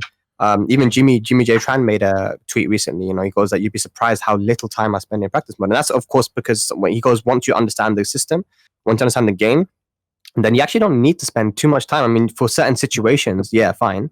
But you don't really need to spend too much time. Playing the game is enough. So I think if there's a way for the game to teach you the system of the game, then the need for practice mode would be definitely lessened, I think. But it's still very useful, of course. Yeah, no, I totally agree. There's no substitute for real match experience, no matter how good the tutorial mode. But there's an interesting comment I want to read out by Tudank. Tutorials are a form of studying, and people play games to have fun, not study. I think tutorials are insanely important, but you have to get these new players in that mindset too. Yeah, I mean, I think with a game as opaque and layered as Tekken, it's any fighting game, you need to have a tutorial to explain some of the core fundamental meta. That might just, you could play Tekken, I feel, or any fighting game for decades, but unless someone points you in the right direction, you might miss you might miss the the forest from the trees or the trees from the woods or whatever that expression is. I'm fluffing it up now. But yeah, I think it's very easy to go down a path and think you're good, but then realize, oh shit, I've been rubbish this entire time.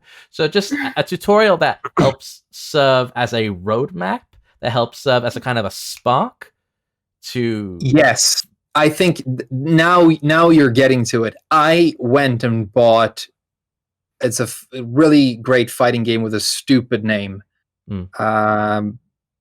Guilty Gear Xrd. Yeah, or whatever. When I first saw that, I was like, how do I pronounce this? Xrd.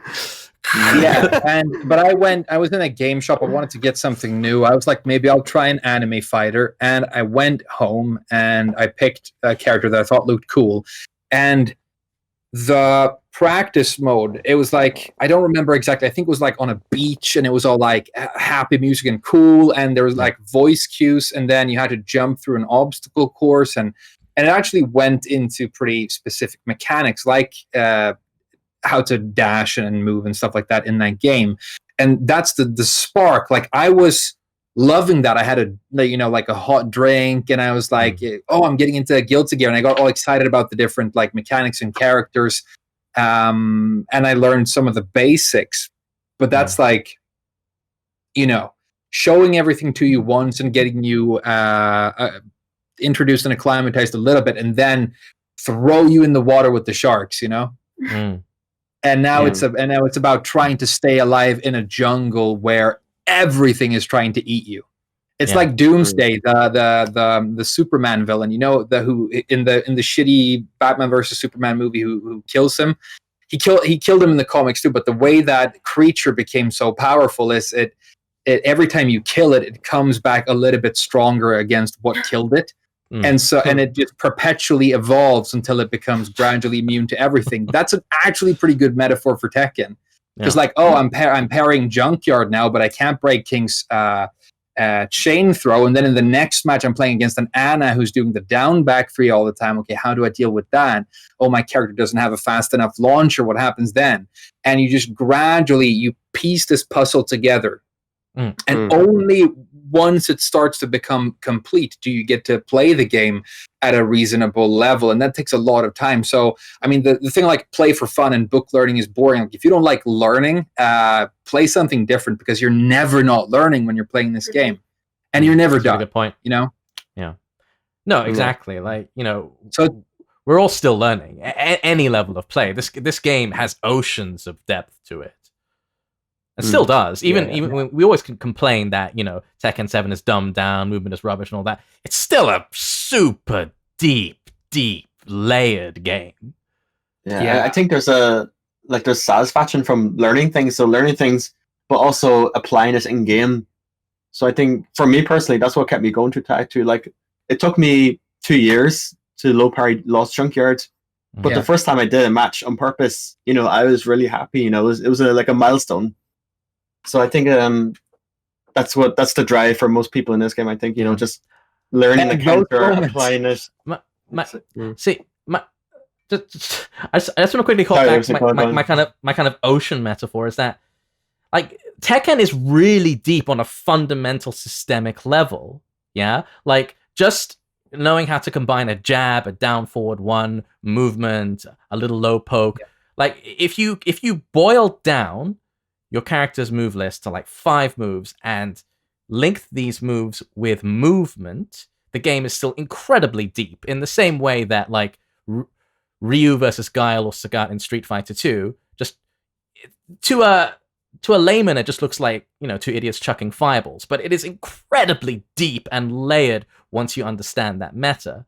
So given this amount of depth, I guess the point of this whole podcast is it necessary to have to trudge through these like layers of fluff?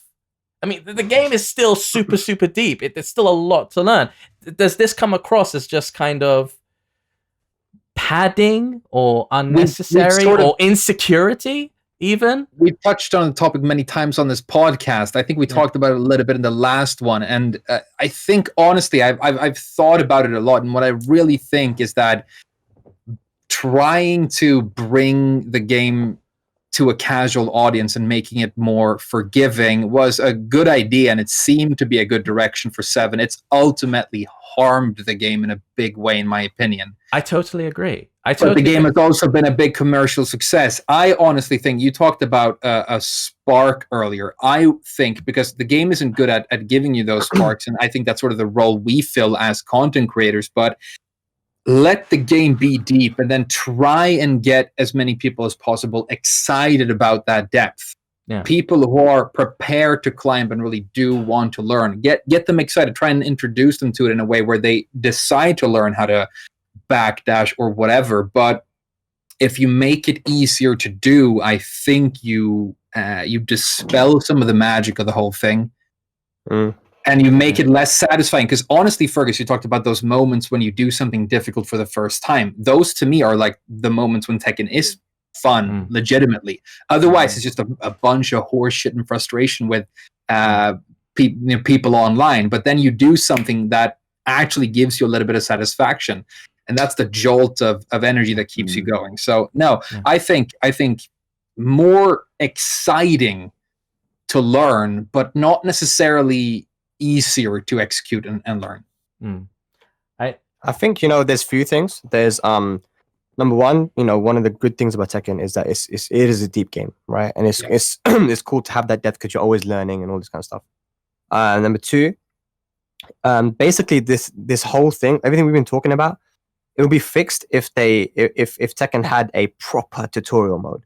I'll tell you why, because obviously there's a lot of things about the game which you will find out, which are fundamental, and you're like, damn, how did I not know this? And one of the biggest ones, which of course you guys know that Leffen was playing Tekken a while back, and he was trying to learn the game, and he was playing Kazumi, and great on him to play Kazumi because he understood that that's the character you've got to learn when you're trying to play fundamentally, and it's 100% right. Now he's playing, and he was sidestepping and getting hit, and he goes, why am I getting hit when I'm sidestepping?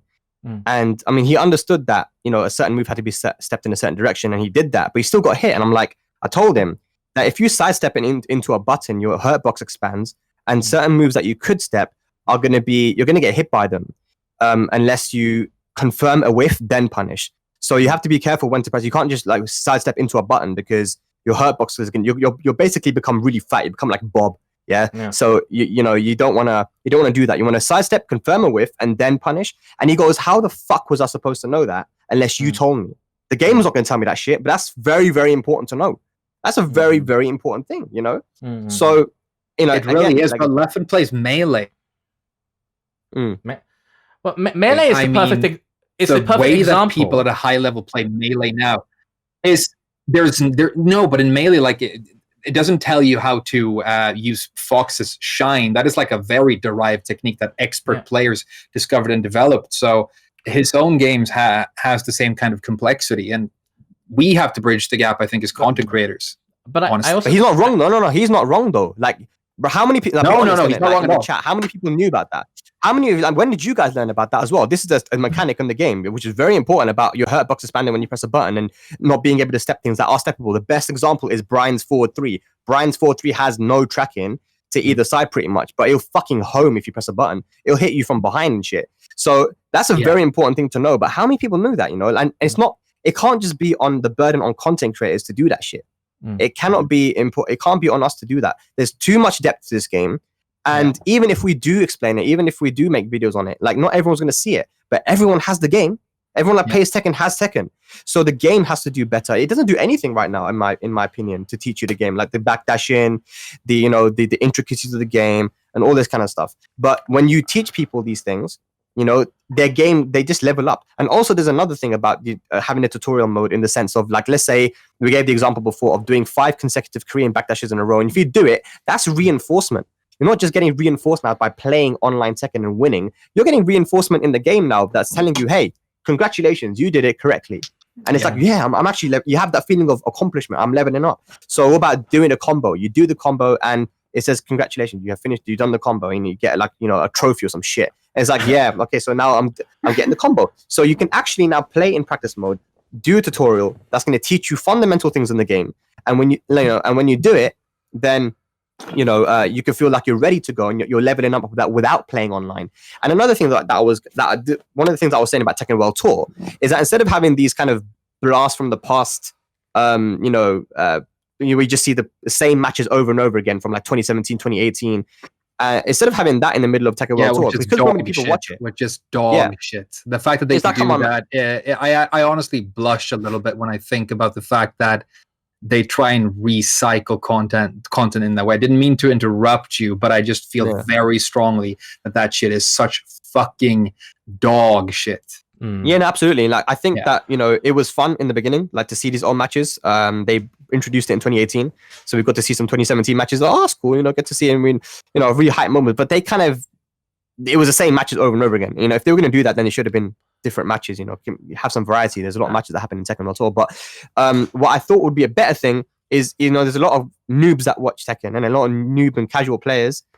You know, have some sort of tutorials where you can teach people. Okay, you know, little videos in the breaks where it's like, okay, guys, this is how you do a Korean backdash, and it's very important to Tekken to do this kind of stuff, or some analysis. And you know, there's so many things, so many ideas I had about teach people Tekken. And do you try and do that sometimes in your commentary, like actually try and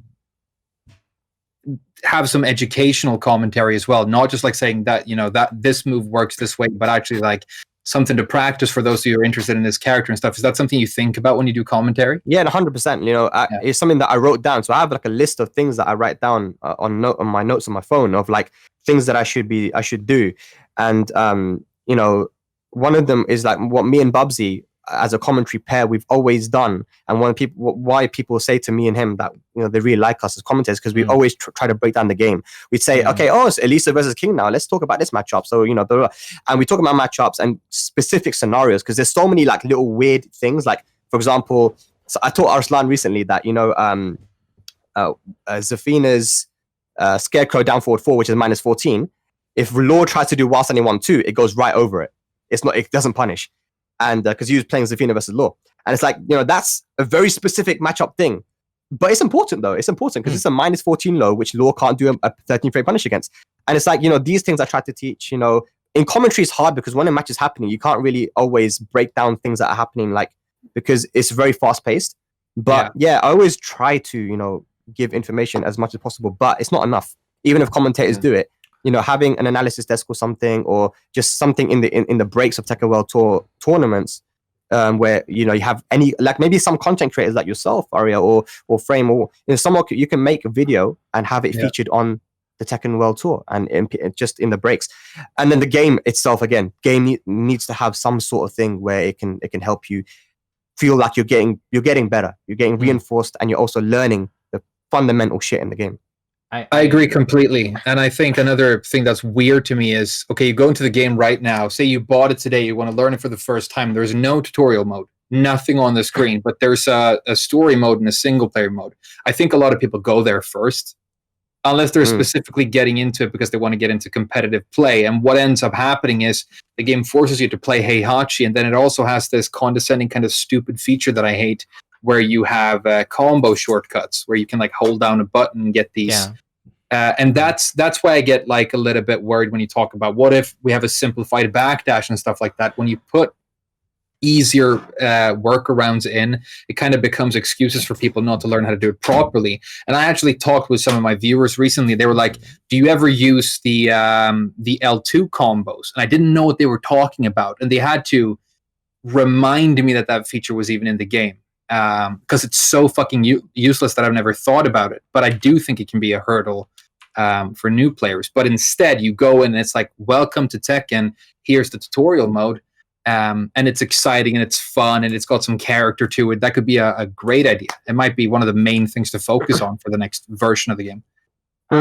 I'm obviously very biased in this perspective, but I feel that Bandai Namco could be doing so much to foster more of a dialogue with the community and with content creators. I mean, I feel like other genres do this very well, like MOBAs and first-person shooters. They often have little links to content creators, like in the actual game itself. Like, hey, if you want to learn more about League of Legends, check this, check this guy out. Yeah. And I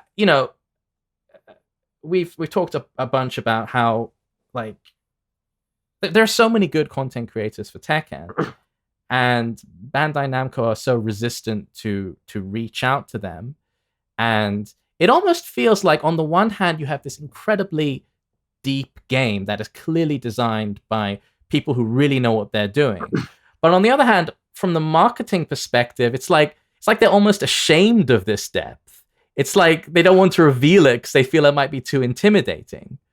And it's like, no, embrace your game. Your game is deep and awesome, and that's why it's good, because there are so many layers to it. Like, I don't understand this resistance to it. Like, you made this game, didn't you? You clearly knew what you were doing.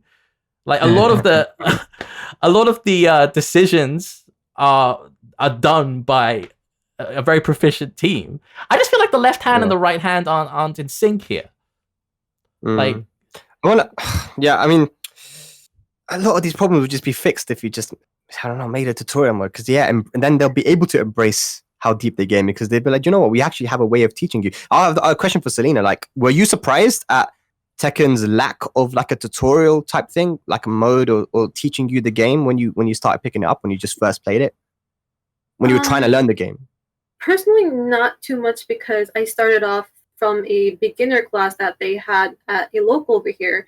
I got assistance at the very beginning, and I started streaming that as well. So my tutorial was basically chat. They told me do this, do that, and I was able to have a tutorial that way. But for casual players who do not obviously stream or do anything like that, I think it is very hard for them to get into it, especially when they don't have like friends or people who play Tekken around them. So like a tutorial would be really good, in my opinion. I would like to have one myself. Oh wait, that's what they had, an instructional event. Yes, they do. Locally.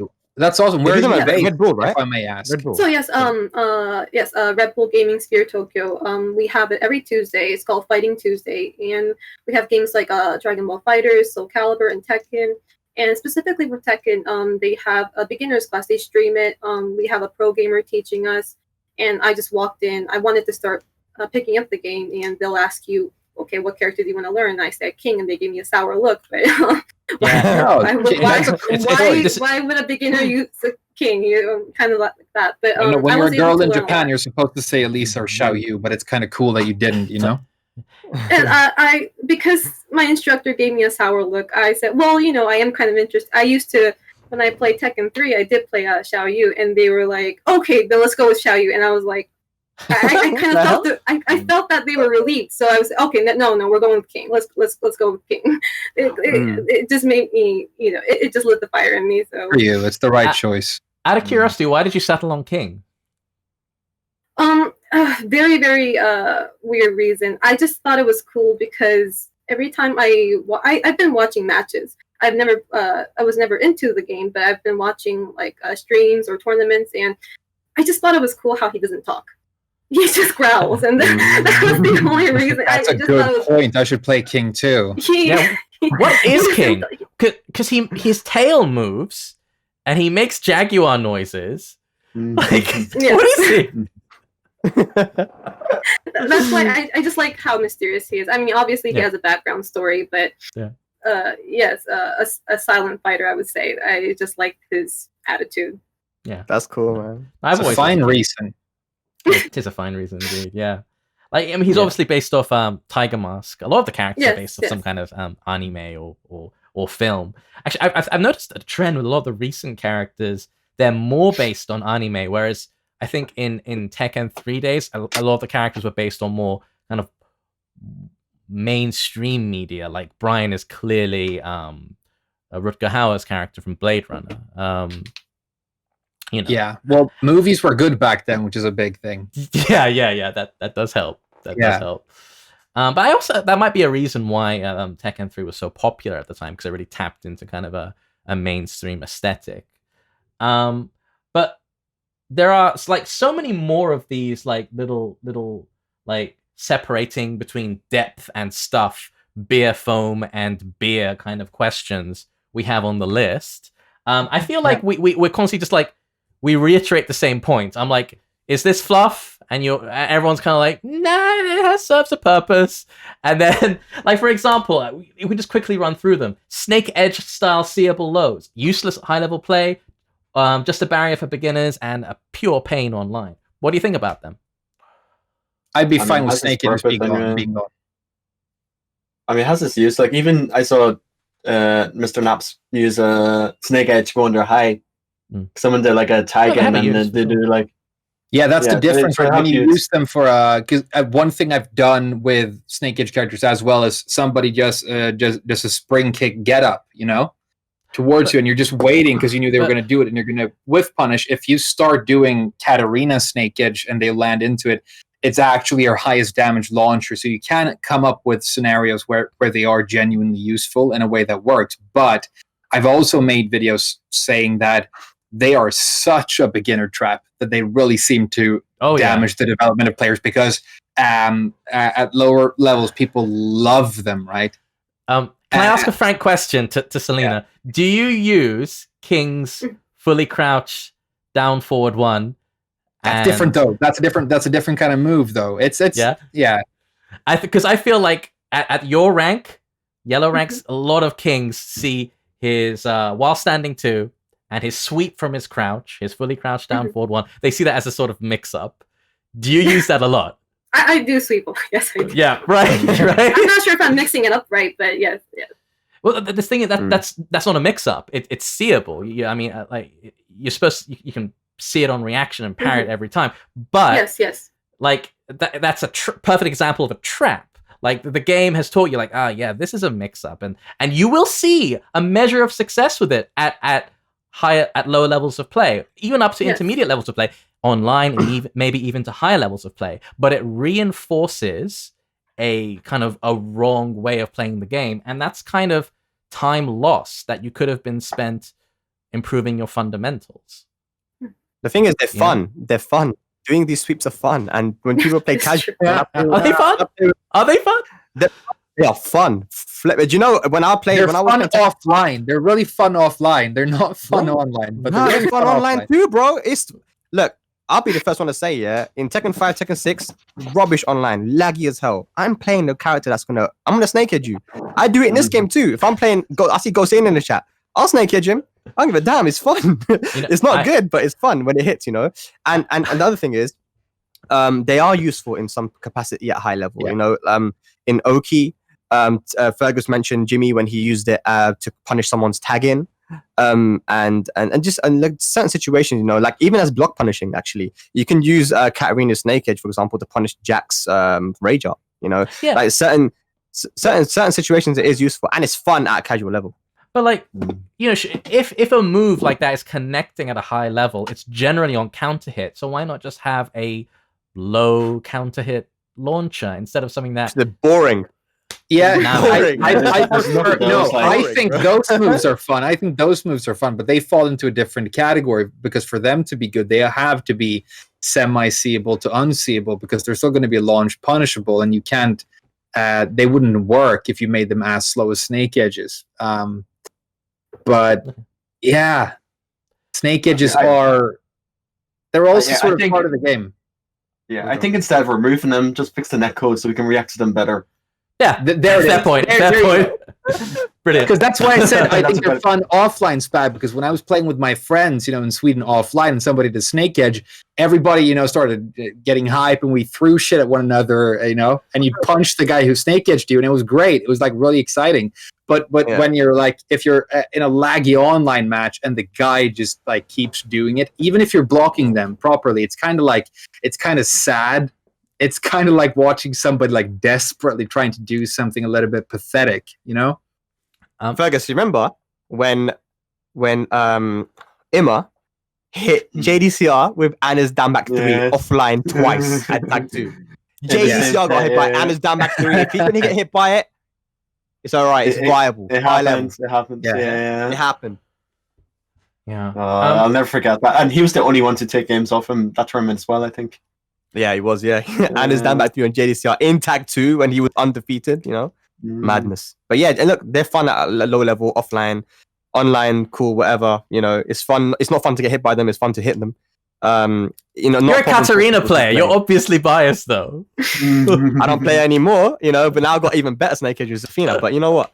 It is what it is, man. It's fun. All right. Oh, yeah, I want to ask you this, Spag, because I've said in videos before that, because I also used to play Katarina and don't anymore. But I feel like she has, like, the problem with that character is, like, image issues. Because it's like everybody like hates on her because 444, because Snake Edge, because of the handshake combo she had in the vanilla version of the game. But there actually is like some pretty cool and honest like things in there. So I kind of feel like if you just took her Snake Edge away, people would like her more and like develop her a little bit, No, yeah, so many misconceptions about Brian as well. People think Brian is a scrub character and they cite Snake Edge, but should the game be designed around people like that? Again, just teach them that no, these moves are not good via tutorial or something. I don't pick characters like I don't care if someone has a negative opinion about my character. It's just a game, like no, you shouldn't. But if the general opinion of the character is that it is like a shitty, pathetic, like people hate Katarina, that ultimately seems to influence how many people use her. And then ultimately that seems to have an impact on how she's actually developed further. I feel like she's nerfed, even though she never needed to be nerfed. And I think it's because people didn't like her. It doesn't really have anything to do with her viability. I actually think pre-Leroy, with a few... I mean, I have some issues with a few elements of the Season 3 balancing, but pre-Leroy, Season 3 was the best place Tekken 7 has ever been in. My characters were crap.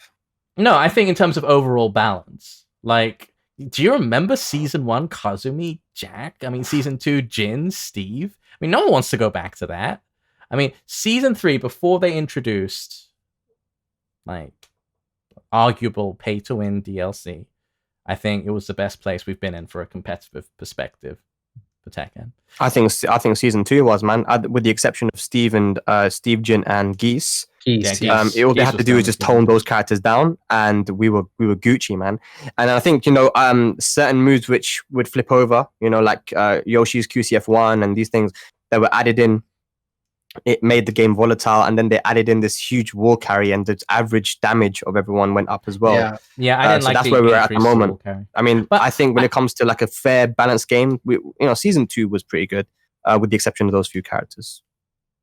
Yeah, like Season 3 did buff the wall carry for a lot of characters, but I feel like that's a little bit exaggerated.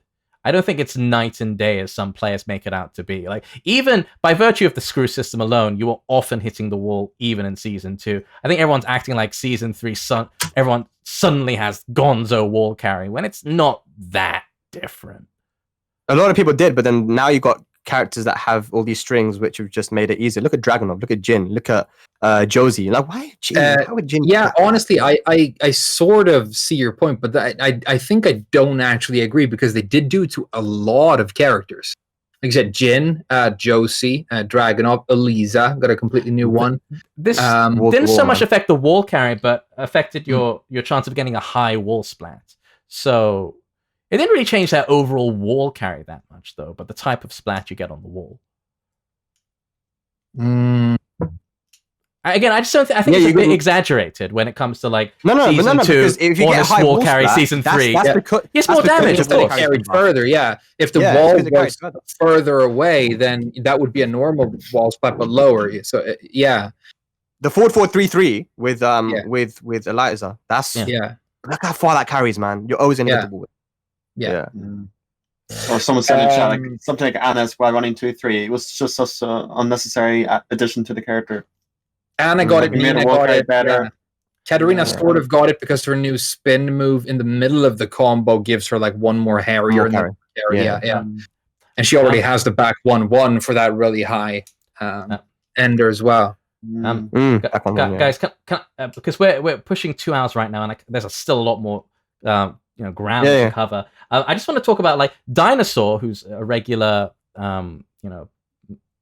guest on this podcast. He has a few pet peeves that he wants to address, and these moves are all useful, but he just finds them they don't add much to the game in terms of depth, and they're quite shallow. So moves like jab into low kick strings. Moves like Bob's is amazing for him. I love that. They're very good, but like, what does this really add meaningfully to the game? Like, okay, either you know parry it or you don't. It's a coin flip thing. Can they mix it? Is it seeable? Does it have counter properties? Because Miguel's like 1-3. You can throw that out once per game, and you might catch them with it. It's not really good, but with Bob, because his jab range is insane, and then the kick reaches even further. It's like an important tool for him. It's not something you can easily categorize in my book. On the same point, like similar to this, string mix-ups, probably from a down forward one, with a -13 mid or a duckable high. Miguel being a perfect example, down forward 1-2, down forward 1. Yeah, a lot of many characters have this, but they've become so ubiquitous now, and genuinely, like Jin has that too, of course. What does this add to the game? Is this interesting? It's very kind of coin flippy in nature. It's like either you duck the high or you block the mid. Like, I agree with that one. Yeah, not with the low, not into jab and low. Jab low, I think that's useful. And like Frame said, if you just mix it up with doing normal jabs on its own, and then and good for round enders, it's good. But the strings, like, just why? You know what I mean? Like when they gave Paul that new one as well. Why does every character have one? Just give it to one character, maybe make it that thing. Okay. Any other opinions on that? On the down? Yeah, I was just saying that. Like, I need that with Asuka anyway. The jab into low, jab into mid. Like, it's kind of like her main offense. So yeah, keep that. I definitely need that. Yeah, because you don't have real jabs on your character. Yeah, right. So I need this. I need these extensions. Yeah, a good one is Eliza's forward 3-4 high. You can duck and launch, and then you had the 4-3, which they added in right and -15 mid. It's like allow it, man. And her down forward one string is the exact same thing. The only thing I will say in the defense of those moves is that the fact that the high is reactable and duckable, but it's difficult and fast, it can be exciting to sometimes actually attempt and successfully duck the high. But do you want to be duckable or do you want to be punishable? And you get a combo from the 4-4. You can get 4-3 into DP2, or some characters you can actually get a full combo on it. And if your execution is really good, so basically it's a launching mix-up. Yeah, and they also started for some reason adding counterhit properties to those -13 mids. They did it to Miguel's. He can get Savage 2 now. They did it to Eliza. She can get her Meteor Butt. And it's so silly to me because that's not a move that's ever supposed to counter hit. Guys, really. do we generally agree that these types of mid strings are dull and don't add much? Agreed. All right, good. Fast high mid jab strings like Jin's 2-1, and they're so ubiquitous. Lars's 2-1, high mid. They're basically safer jab strings. So you have the speed of a jab with the safe mid property of a down forward one. They're kind of I think they're kind of brain dead. Again, given how many characters have them. I don't like it. Yeah, it is brain dead. Stupid. Yeah. All right. They're very good though. They're very good though. Like, again, like if one character had it, that's fine. But it's like, why give them to like half the cast? Like, it's cool to have maybe if one character had, the speed of a jab string with the safety of a mid string. But again, why does every character have one now? I guess the reason is that every character has jab strings, and it's kind of, if they're all exactly the same, it's difficult to keep that interesting.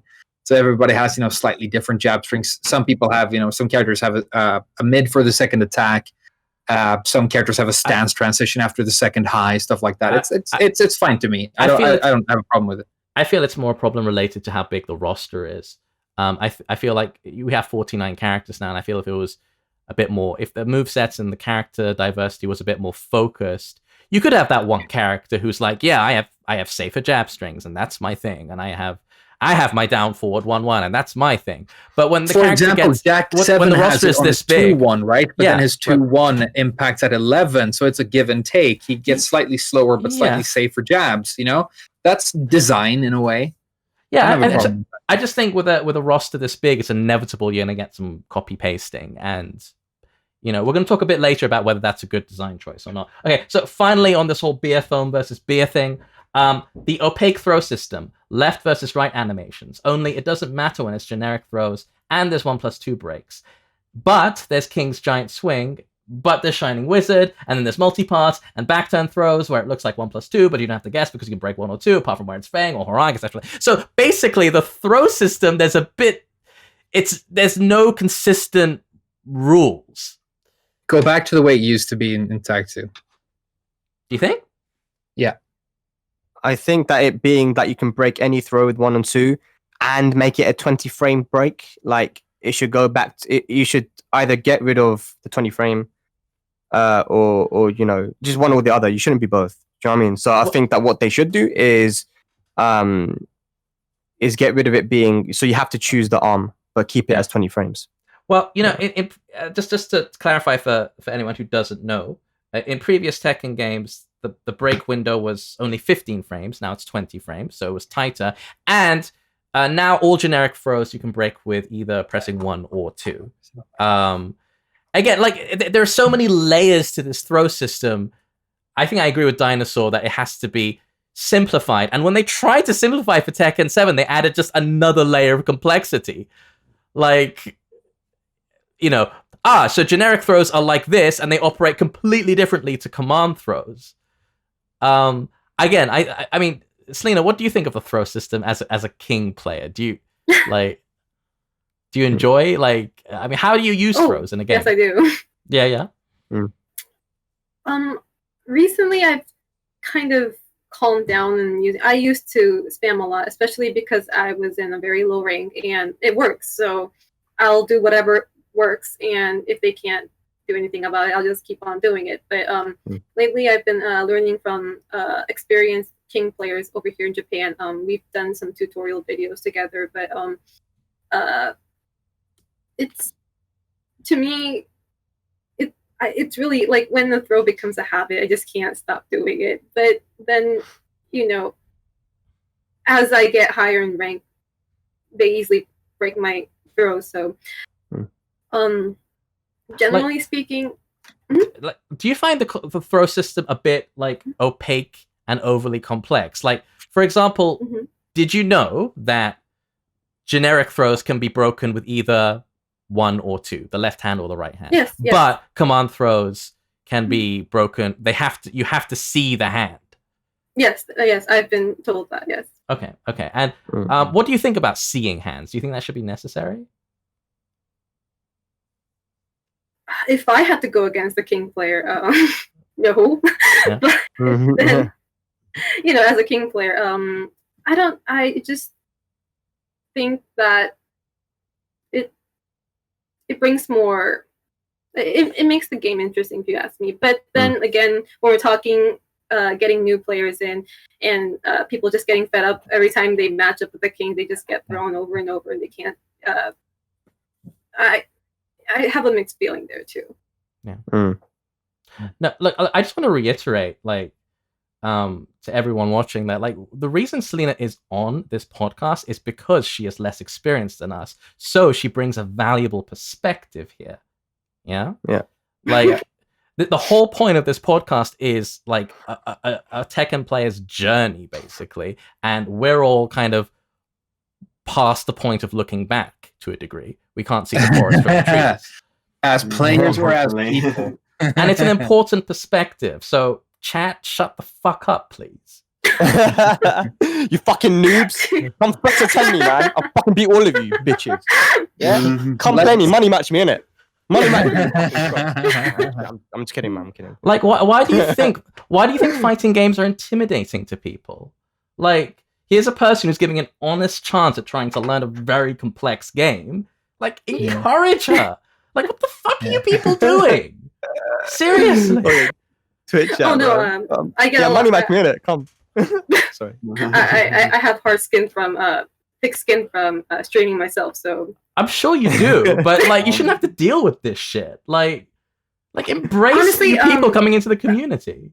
this is really, I guess this is rare, especially in Japan, but that kind of motivates me even more when people, when I get negative comments or like a critique, it kind of motivates me. It just gets me, okay, well, you'll just wait and see kind of mentality. But then again, like not all beginners are like that, so it's really I think speaking of in that sense, it's also hard for beginners to get into this game and also stay in this game. Can we actually? That's the exact right attitude for Tekken. That's exactly. I mean, the fact that somebody told you that you shouldn't play the character you want to play, but you decided to do it anyway. You know, stuff like that. That's exactly the correct attitude to have, because it's never going to be easy, and there's always somebody better.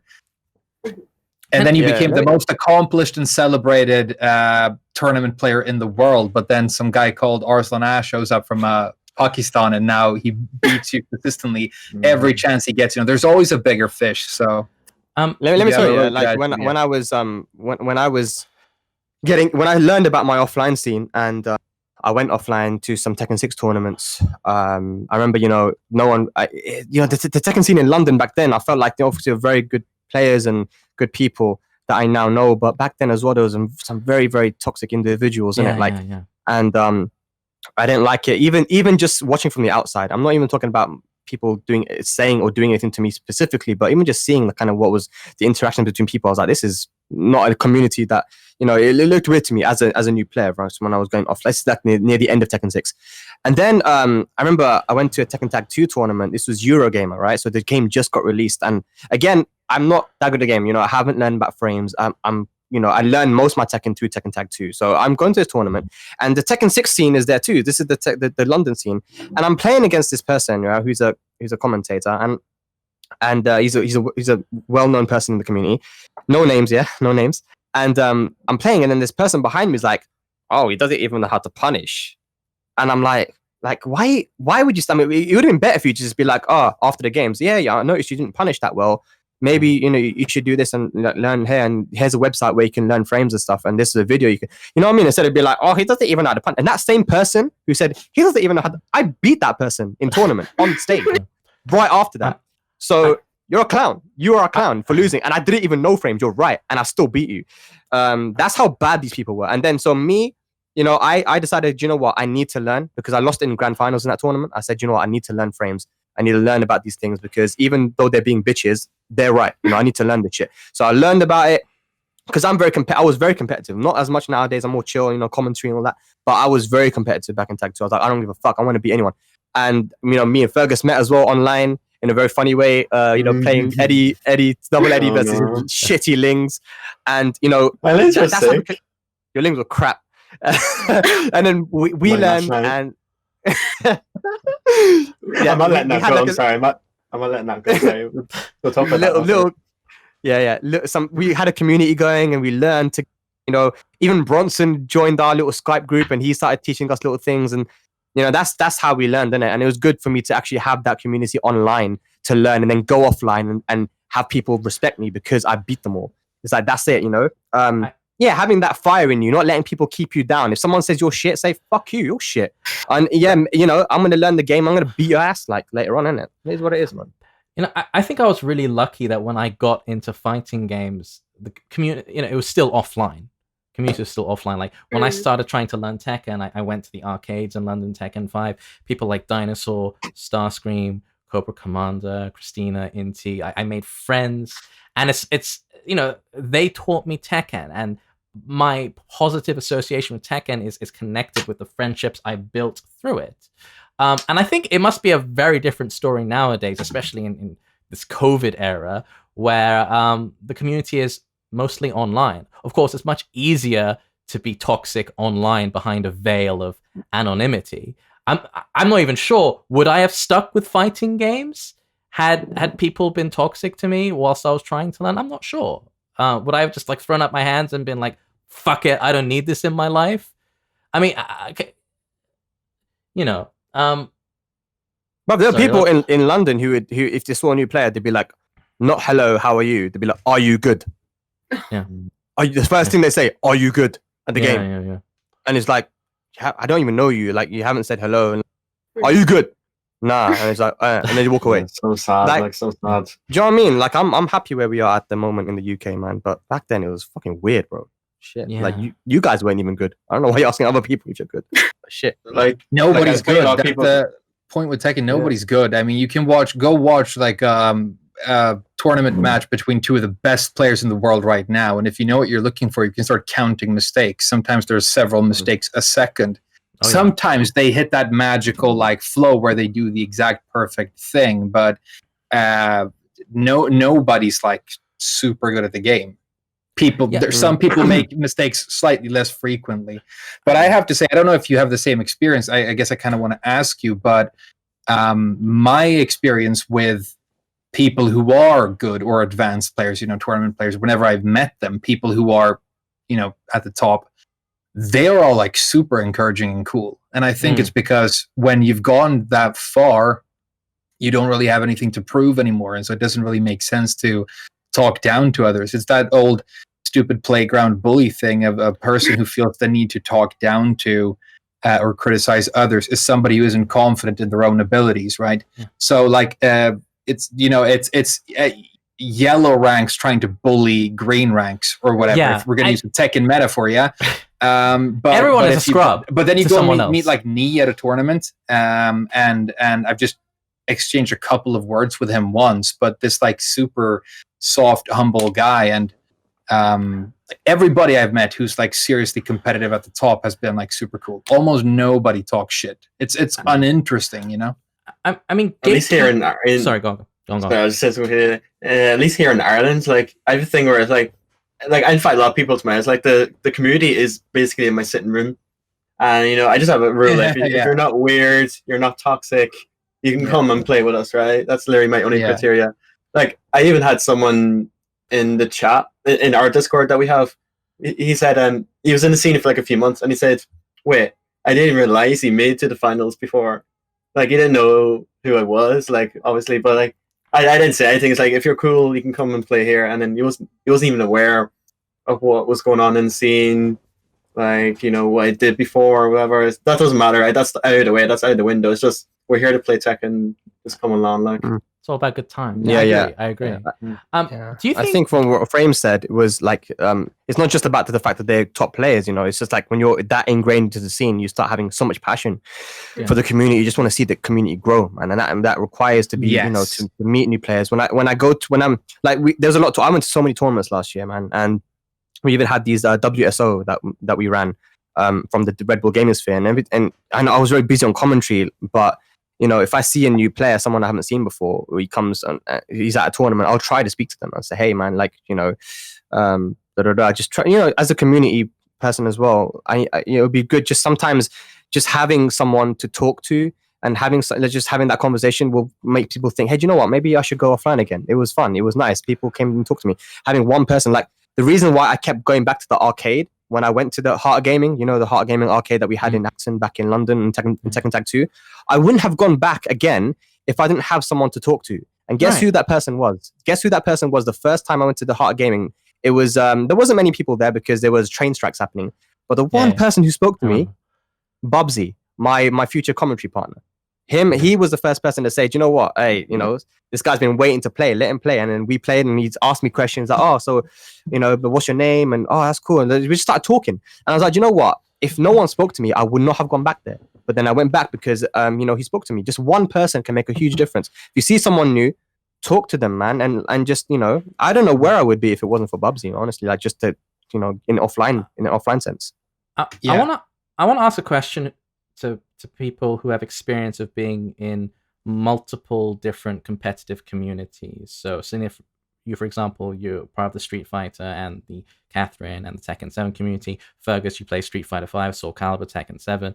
Like, fighting games are often criticized of having a kind of the community of being somewhat elitist, having a gatekeeping elitist mentality. I mean, how would you compare your experiences in the Tekken community to the Street Fighter community, and even beyond, outside the fighting game community, to like the Catherine community, or if anyone has experience in like first-person shooters or MOBAs? I mean, a lot of people level this criticism at the FGC, and do you think it's warranted? Does it get much more toxic than MOBAs? I can tell you that for sure. Mm.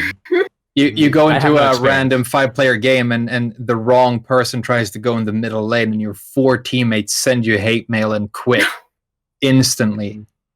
I honestly, I mean, I have my own little viewer community around my own YouTube channel, but everybody's been super cool. I was honestly surprised. I've almost never had a single issue. But it's kind of the attitude that you put out as a content creator. If you obviously don't really give a shit, then people won't bother. But in my small experience, because I used to play a lot of MMOs and or I used to play a lot of World of Warcraft, basically. But that game definitely has an elitism issue. And the different tiers of difficulty rating and just going into groups with people and doing content. I honestly think that fighting games are better in that sense. As far as I've experienced, I honestly think it's less elitist and more encouraging. And I think it might have to do with the fact that we've talked about it before. If you are a fucking pussy, then you're not going to last in fighting games because they're going to defeat you as a person. I also think it's a lot to do with the age range that we talked about earlier. I mean, a lot of fighting game players are a bit older and more mature, whilst MOBA players tend to be a bit on the younger side. But yeah, like Fergus and Celina, what are your thoughts on this? Like, do you on toxicity? I mean, it was a very long time since I played Street Fighter. Like, I played him competitively in 2009, and I was just an online only player for a year, so it's really hard for me to remember how getting into it in the first place was for me. But I know in 2010, I found my local scene, and it was at an anime convention. I was 15 or 16, I think. I think I was 15. And then, they just introduced me to the game. They told me some things. They told me some stuff about the local scene. So my Street Fighter experience has been very local. And has been very local. And so I don't know much about the Street Fighter community internationally. Like, I didn't interact with them too much. So Street Fighter was very local for me. With Tekken, my stream chat was like, when I started playing Tide 2, I started streaming, so the chat was very friendly to me. The community was very friendly to me. I met people like Spag here very early on, and a few others. We got into a Skype group chat immediately, and then it just kind of grew from there. Like, and then I started streaming more. I started traveling in 2014 and started meeting more people, and I never really had any issues. I think maybe like the all time because of my character or whatever, but more than that, no, not really. No. Like, I had a good experience with the FGC so far. It's interesting because all of the 4 of us, when we speak about how we really got into the game, and it's interesting, it turns out very often, even though we love the game, it's more about people and communities and what happened socially in conjunction with the game. I really hope that part of it doesn't get lost now that it's so much more focused around online. But I kind of wanted to ask Celina as well. So you're a competitive Catherine player, and now you decide to. You said you watched matches. What made you actually want to go to an event and start to actually play the game? What initiated it for you? Well, it was actually during last year, during Tokyo Game Show, which was around September. It was actually watching UIU's live stream. A lot of people from UIU came to Japan. They were doing streams in the city of Tokyo, going into supermarkets, and I was just watching them. It just felt I was just enjoying them, enjoying watching them. And then I ended up knowing that a lot of famous Tekken players come from that team. And then I started watching their personal streams, and it looked very interesting. Like I said, my first Tekken was Tekken 3, I think. Just bashing buttons in it, but nothing like serious. But so that's where I started playing Tekken. But before I started playing Tekken, I started fighting games in Street Fighter 5, and it was an eye opener to me of the fact that, well, I have a whole different problem that I have to face, just being a female in general, which was kind of, it was really shocking to me because, like, I was raised, I played games with my dad and my brother, and none of those two told me that I can't play because I'm, a female. So so I was raised in, like, I didn't think gender was a thing. And when I was in Topanga Charity Cup, 5-on-5 tournament. I have pro gamer Momochi in my team, and thanks to him, we were advancing, and we were in top 36, and we were on stream. And as soon as I went on stream, the only comments were about me being a girl. Nothing about my play. It wasn't negative comments, but still, I kind of felt that this might be why a lot of people have been telling me, you don't want to start fighting games. Like, I was actually warned by many people when I said I'm kind of interested in playing fighting games. People told me, well, I don't think you would like it. Or you just like be careful kind of thing. So I was warned, and I did experience some things like that. But for Tekken, generally everybody was really welcoming, especially because we have this little king community. In Japan, there's this little fan club, and they were so happy to have a new king player, and they just went out of their way to teach me basic things, and they understood where I started. They knew I knew nothing, so they wouldn't tell me number notations or stuff like that. They know I didn't know stuff like that, so they were very nice and very welcoming. That's good. Yeah, and imagine if that community wasn't welcoming. Would you keep on playing? If that community, if those king players were like, nah, we don't, if they're like, oh, we have our little clique, would you have kept on playing into Tekken if they weren't welcoming? Like if they started chanting, if they started telling me to get out, like that would been very difficult for me. But I've always had this competitive thing in me, so I don't know. The more people tell me that, the more I'm just stubborn. I stay there, but that's definitely not the case for most new players, especially female. In Japan, they get very shy, they get very scared. That goes for any players in general. But yes, if that was the case, then I think it would be super hard for new players to join in the community. Yeah, absolutely. Tekken players are fucking cool, man. I don't know about all these other inferior fighting games, but Tekken players are just fucking cool, because if you're not cool, then you can't cut it. I mean, if you go to these events and you meet somebody and they're like, yeah, I main Brian and stuff, then maybe be careful, maybe check your exits. But apart from that, I mean, it's generally, there's really good people. I don't know why, but people warn you. I generally feel like, no, I feel like Tekken players are some of the more kind of sociable, outgoing, easy to talk to players. I might be very biased here because I'm more in the Tekken community than anything else, but I've always found Tekken players easier to talk to and just generally more cool to be with. I mean, it's just a game in the end, really. Like, it's like that's it. It is just a game. I think it's very important when it comes to, like, because this episode's about getting into Tekken and what got us into Tekken and why we stayed. And I think obviously, we all get into the game because we like the game, right?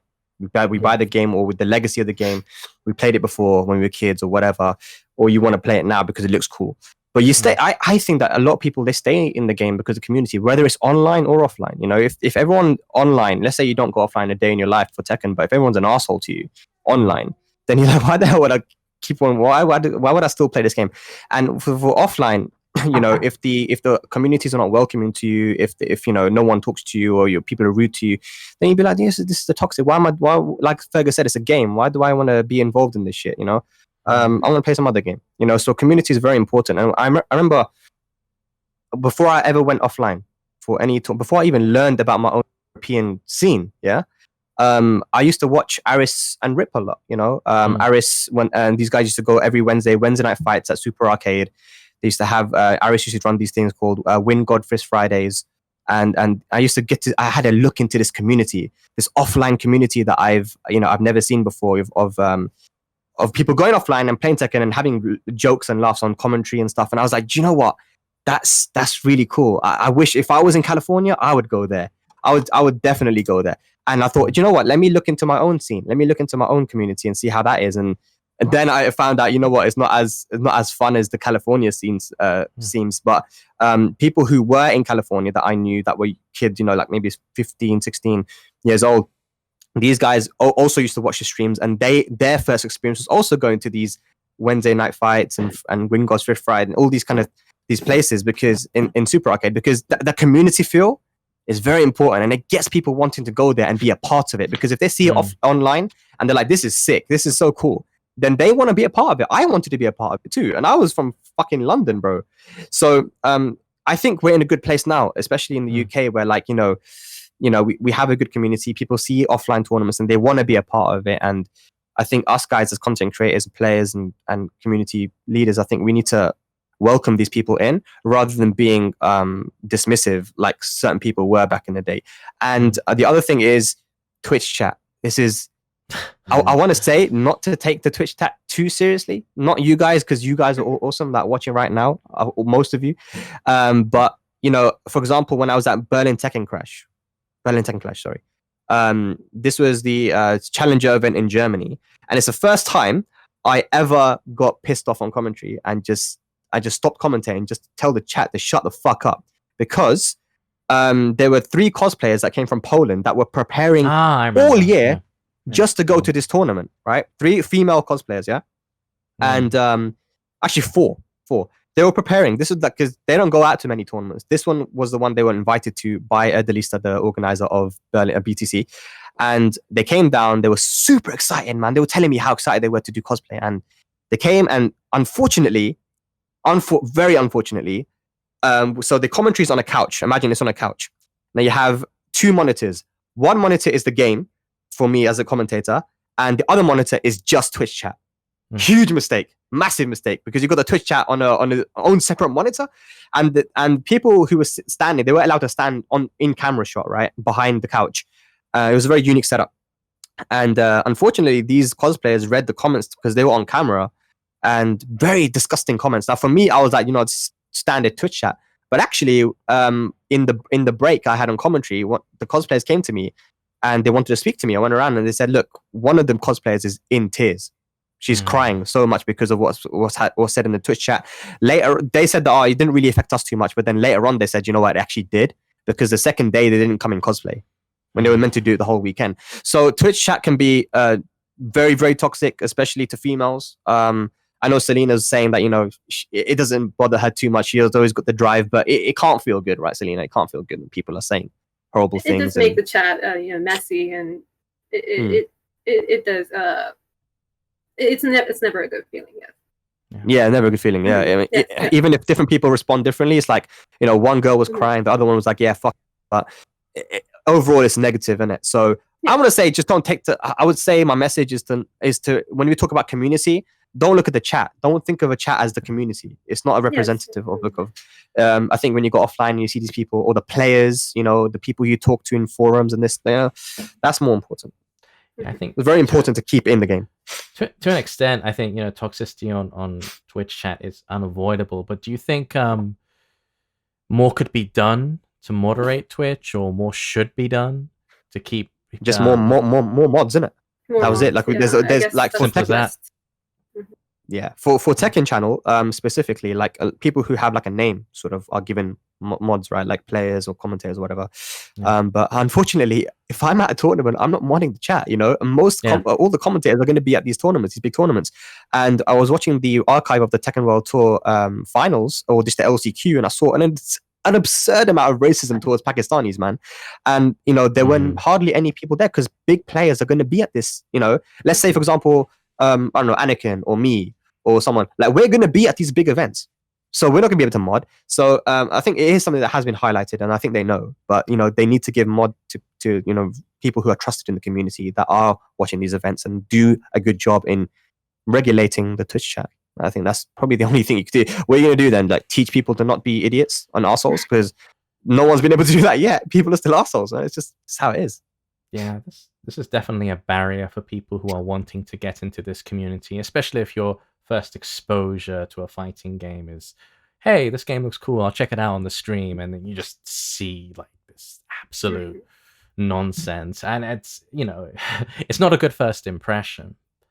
I think last month, or was it was in June and July mostly, the FGC had kind of like a cleanup period. And yeah, like, I mean, I guess that's a good topic to kind of maybe round this conversation off on, about getting into Tekken, getting into fighting games in general. Like, what do you think how do you think this community should adapt or change to make itself more inclusive and welcoming and inviting to players of all genders, race, creed, sexual orientation, whatever? I mean, what tangible efforts do you think should be made? And this is actually a topic I really want to focus on in detail on the podcast, but just kind of to round it off here. It's a hard question, man. I mean, It's a hard question. Yeah, because Tekken specifically is so goddamn diverse, bro. Like, I don't know how many countries. I think Markman was telling me just how many countries were, represented in the World Tour last year in 2019. We had so many people, man, and it's just crazy how Tekken around the world, everybody plays this game, man. Got Africa, Middle East, Asia, Europe, America, everyone plays it, man. It's just, for us specifically, because of how diverse our player set is and the community, like, we need to definitely be inclusive as much as possible. I don't know what active measures you would take. I don't know if there is, I don't know what you could do, but I mean, we need to make sure that we are.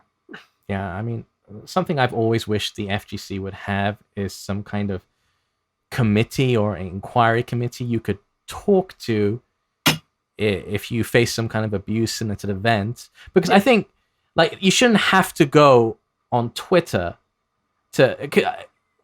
Talking about sexual abuse is incredibly difficult, and forcing someone to do it in a public forum is insane. That can't be the only solution. There have to be people like you know that you can trust and that you can talk to, and who will deal with it in a more discreet manner. I'm sure there are many more cases out there, but people just don't want to put themselves out there on Twit longer. And trial by Twit longer has its own set of problems. Yeah, absolutely. It's a great idea, and I think that we're moving towards that direction. I think we're already talking about a FGC code of conduct and sort of things. We're moving there as a community.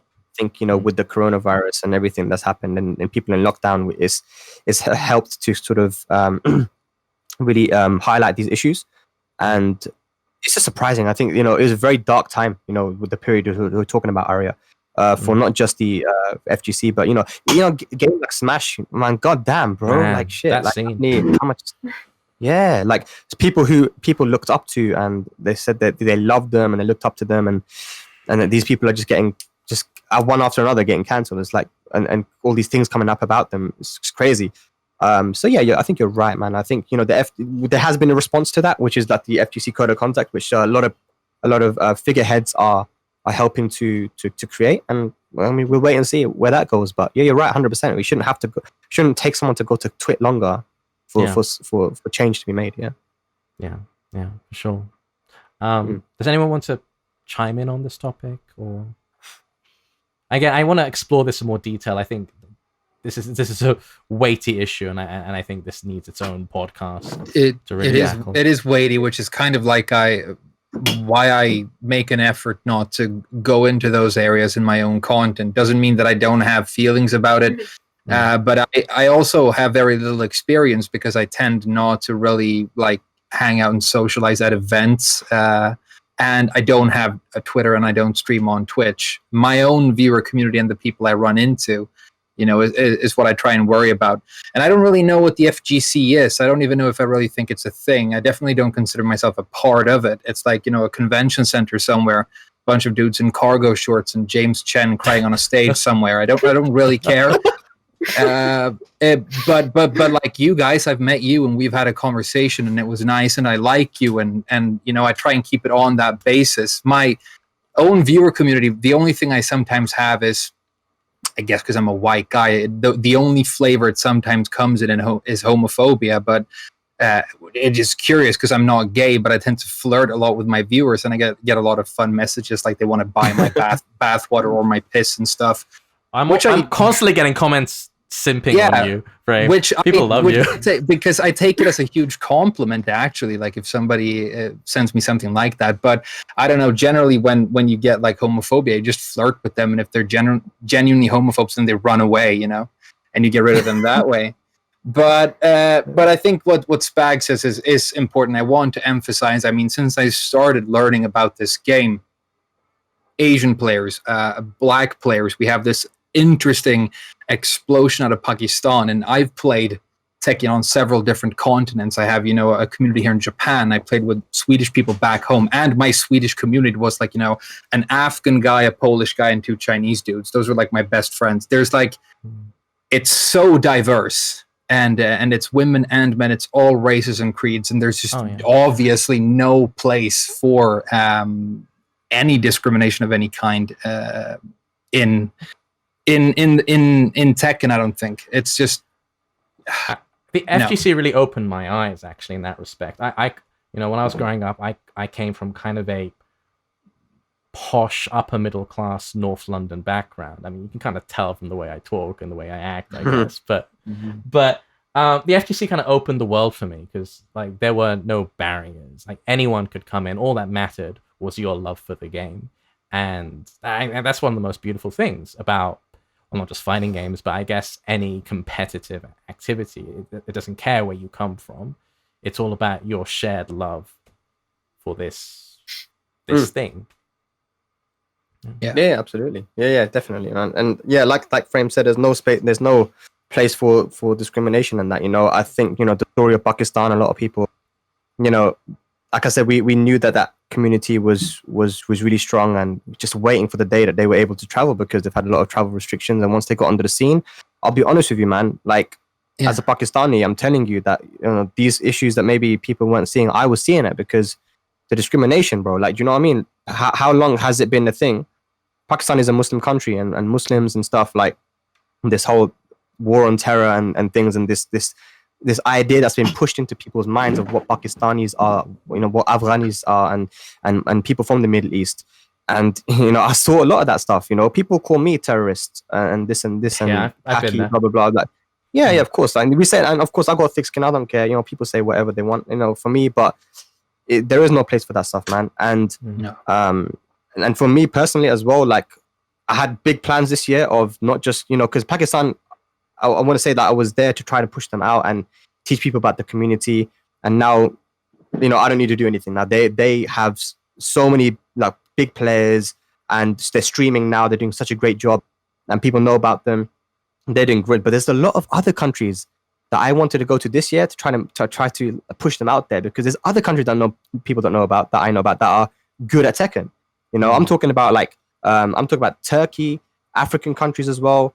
Iran as well. Iran is a huge one that I'm really looking to go to. We actually have a really big scene, and now I was actually planning on doing a documentary on the scene in Iran, on a lot of other scenes actually, but COVID and whatnot. Venezuela has some sick Tekken players. I've heard. Yeah, South America from Tag 2. I mean, when we saw the Venezuelans come down to Peru, we're like, damn. El Negro was like my favorite player to watch.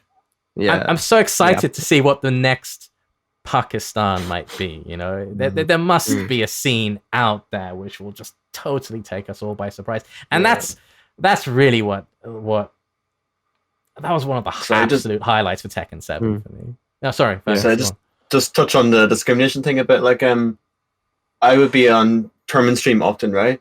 And then I would see, like, I know not to take Twitch chat seriously, but I still see comments like like faggot, pedophile, these kind of words, and I don't pay much attention to them, but it is there, and like I see it in my own chat sometimes as well. Go burn in hell and stuff like that.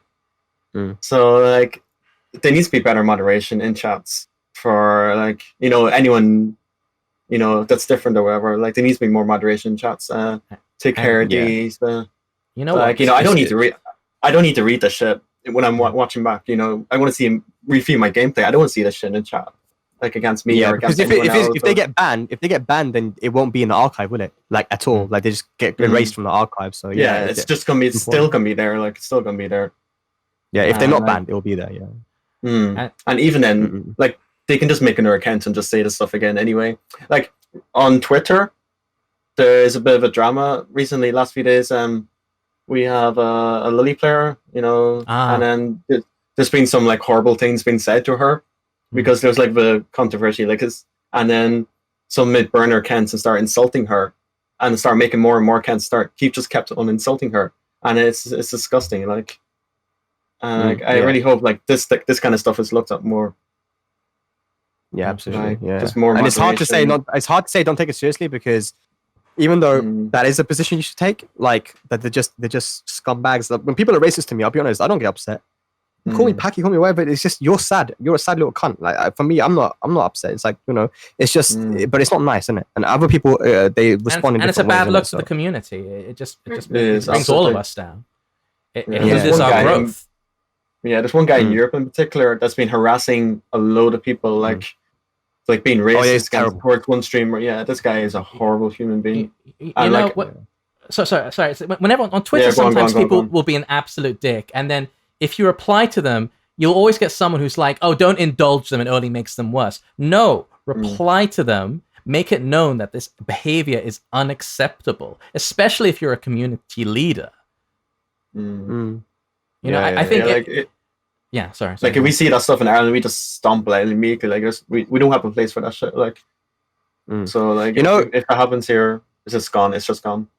Absolutely. But you know, one of the reasons why I really want to done, and you know, we teamed up with the esports game on esports guys to do Takra Cup. You know, it was probably the most successful tournament last year. Honestly, like it was a surprise for everyone. It was so well run. Me and Fergus went to Pakistan.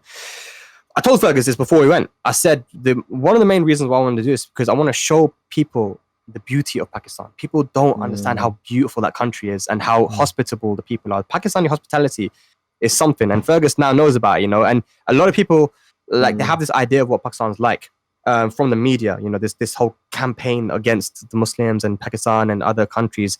But when you go there, it's a different story, man. You know, you actually learn how the hospitality of the Pakistanis and the beauty of the country is something so unique. And you know, people were a little bit scared of going before, but when they went, it's like, yo, this was amazing. You know, Fergus, you said you want to go back there. Like it was your planning. definitely that. I want to go back. Like when everything comes down, I'm I so definitely want jealous. to go back. I'm so jealous. I wish we could have gone. Let's go, Yeah. dude. When this whole madness calms down, I'll definitely do a Tekken pilgrimage to Pakistan as well. Yeah, Look, The honestly, Mecca of like, I'm Tekken. telling you. show me around, dude. Should tell me where to get food and stuff. It'd be Bro, awesome. It's not even Yeah. the food, the you know, bro. When you go to Pakistan, it's like a playground, man. You can not do what you like in it, but it's really fun, and the people are beautiful. They're very nice people. And the food is amazing. You're gonna have a good time there, man. And a lot of people wanted to go.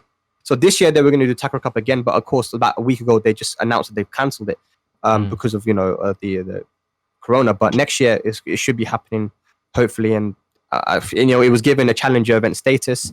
So yeah, I'm hoping a lot of people do travel there, and some maybe some outdated sort of cliches about the country and perceptions can be changed. And that was one of the main reasons why I do a tournament. Yeah. Like when I go back, I don't even want to focus on Tekken. I just want to explore Lahore. I want to go to the mountain borders. Like, you know, my friend from Dublin, he's Pakistani. He said I can stay with his family home there, and then you'll take me all over, just show me everything, like food, places, hotspots, whatever. Like maybe play a bit of Tekken, of course, right? Like, why wouldn't I? But I would definitely want to see in the country and the culture and everything else. Yeah, absolutely. I want to see Tekken World Tour Finals in Pakistan. That'd be sick. Imagine that, bro. That'd be sick. Yeah. That's a thing actually I've experienced in my life, because I've lived in a couple of different countries and traveled around. And one thing, because we were talking about hateful stuff earlier, people who actually travel, who move around a lot, they very rarely say like really ignorant things like that, because you go to all these different places and meet all these different people, and when you see up front that the way they feel certain things and communicate and do things is so similar to you, and you see all these lives, you know, firsthand, it's so different from looking at news and media and dog shit comments online and stuff. And it just sort of, I think, it neutralizes your ability to be that close-minded in a way. You know, Celina, you're half Japanese, half American, right? Yes. These kinds of gatekeeping issues, toxicity, elitism, how is it different in Japan, specifically with a Japanese audience? Is it still as prevalent? Is it worse? I mean, better? They would not really. If you know Japanese people, even if there are fair share of toxic people, but they would never come up to you, even on Twitter or social media. They would never say it to you.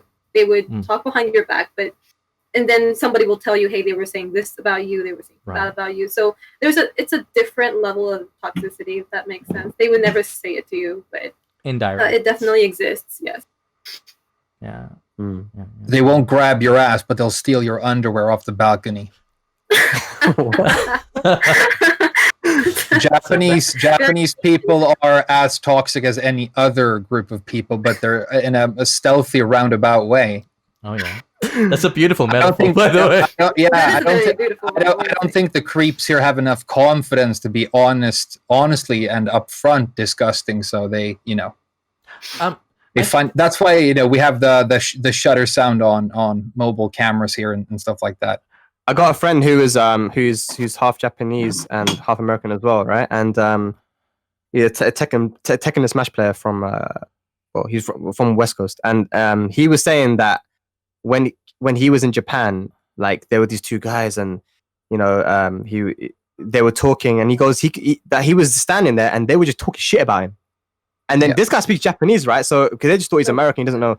And he responded to him in Japanese saying, "Hey, do you know I speak Japanese? I know exactly what you're saying." And they just completely were, "Oh my god, I'm so sorry." So imagine like they might have been smiling at him like, "Hey, you little piece of shit, man. Look at you." And then imagine if someone didn't know Japanese, they'll be like, "Oh my god, Japan was so amazing. Everyone's so nice to me." And these guys are like, "Yeah, look at this little." You just don't know. Like you just don't know. Frame, you had a very negative experience, didn't you, with a top Japanese player at EVO 2018? Yes, I did. What happened? Again, we're not going to mention any names, but it's another known name that everybody here will know. And what happened was I went to EVO Japan. I entered, and I was wearing a button-up shirt, like not a t-shirt, but like a shirt. And the brackets got delayed, and we were waiting. I think my third match was delayed something like 45 minutes. So I went up to they have computers at events where you can go and check, your station and your next match in the bracket. And I was on that computer in a shirt. So it looked like I was one of the volunteers working the event. And this well-known Japanese player comes up and goes, "What the fuck is going on?" in English. He's a Japanese person who speaks English. I've been waiting for my match. I don't know where I'm supposed to go, and like shouting at me in English when I'm just a player standing there. And then I replied in Japanese, "Yeah, I know my match is delayed too. I'm just trying to check where I'm in the bracket. I don't work here."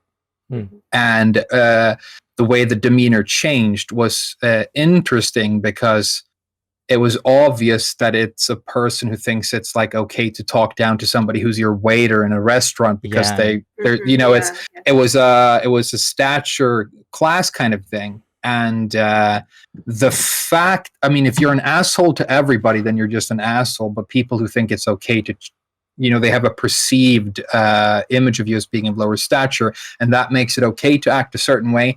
I'm going to categorize you as categorical cunt forever based on that, because that's the kind of thing I hate. And I mean, I've fucking waited tables and worked restaurants when I was a kid, and when you're around people like that, that's really creepy to me.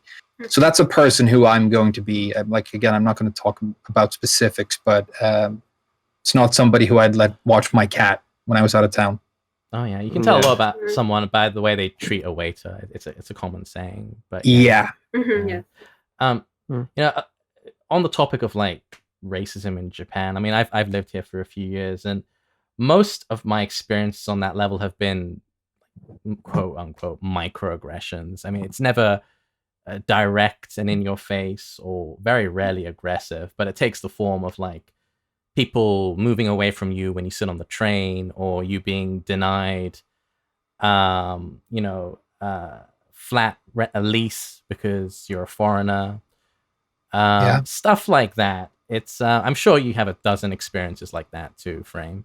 Of course, they're intimidated and scared. They have no confidence in their own ability to speak English or do it. And but it's also it's interesting. So Celina, the word that they probably address you with all the time is hafu here in Japan, right? Yeah, I wanted to ask you. Yeah. What are your And experiences? it's interesting because the first time I heard that because now it's normal vocabulary for most people here, but I remember somebody referring to a half Japanese person as a hafu, as a half, and I'm like, she's not half anything. You know what I mean? Yeah. It's a whole person with a mixture, a mixed ethnicity, and it's also like I have all these Japanese friends, colleagues who are like, the tennis player Osaka Naomi, who's an American-born Japanese person who's going to represent Japan in the Olympics, and everybody's like, well, she's ethnically Japanese, but she doesn't speak the language, so should I cheer for her to get a gold medal in this event? And then nationalism comes into it and it becomes really weird. But do you find the word uncomfortable? The thing is that word was very normal. It's been around since I was a kid, so it never bothered me until someone pointed that out. Don't you feel weird? Shouldn't like a mix be a better word, because half is kind of like I don't know, maybe like treating you different from other human beings. Kind of derogatory. Yes. So that term itself, I guess, is it is bothering to most half Japanese. They say mixed Japanese people over here, but it's I don't know about other races in Japan, but like being half, like Japanese people tend to idolize Caucasians, so being half is like a really good thing. It's like people envy you for some reason because their beauty standards are more on the Western side. So and I guess that's a form of racism as well. Like it is, but treat you differently, and it's not comparable to somebody like thinks I look cool or whatever. It's very different from somebody calling Spag a terrorist. That's definitely it. So I'm very careful about comparing that kind of thing. But it's the kind of the texture of racism in Japan is quite different to somewhere like America, where I mean here it's mainly born out of ignorance and fear of the unknown. Very rarely is it like hateful, although sometimes of course they're just scared, I guess. Yes, no. And if you start speaking the language, that usually disarms the situation for most normal people as well, because then they can calm down and they can communicate. I have a friend who he's from Cyprus, but UK guy from London, but he lived in Japan, white guy, and he was telling me that there was like he tried to go to some restaurants and there's few Japanese people in there. Try to go in, the person's like, no, we're closed. And he's like, but there's people. He's saying in Japanese, there's people eating. He's like, no, you're not allowed. We're not open for. Or you can't have you guys in. Sorry. And then some restaurants in Tokyo have signs where they now refuse foreigners. Yeah, especially after so for COVID, me, that's a structural thing. No. Yeah, for me, that's insane. That's a structural thing, isn't it? That's not like I think that's worse. That's worse than when someone comes to your face and say, "Hey, packy," both are bad, but I think that when it's allowed, when it's in the system, when it's allowed in that way, that's like raw. That is messed up, bro. Not allowing me into a restaurant to eat because or some grocery shops to buy stuff. Like, I'm a patron. I'm just trying to come and give you money, and you're not gonna let me. You don't want to take my money. Why? Because I'm not. Come on, man. Like that's backward in my opinion, bro. I don't know. It's insane, but it's more like it's an ignorance that has sort of always been there. So it's almost like it's so normal for them that it's not like actively going after and hating something. It's just like, I don't know really how to explain it, but like I came here and I went to get my first apartment and they're like, no, this apartment building foreigners can't live in. I had the same experience. And it's like in Sweden, it would be like that should be illegal in all the news, and there would be like a trial the next day. It would be a huge thing. But here it's like most apartment buildings here I can't live in because I am not as silent. I'm more disruptive. I break the harmonious homogeneity, the homogeneity. Yeah. Yes, thank you. of the surroundings and stuff like that. But I don't know, man. Yeah. Yeah, there's, I don't want to bang on about this too much. I don't want to turn this into like, an anti-Japan podcast or anything. No.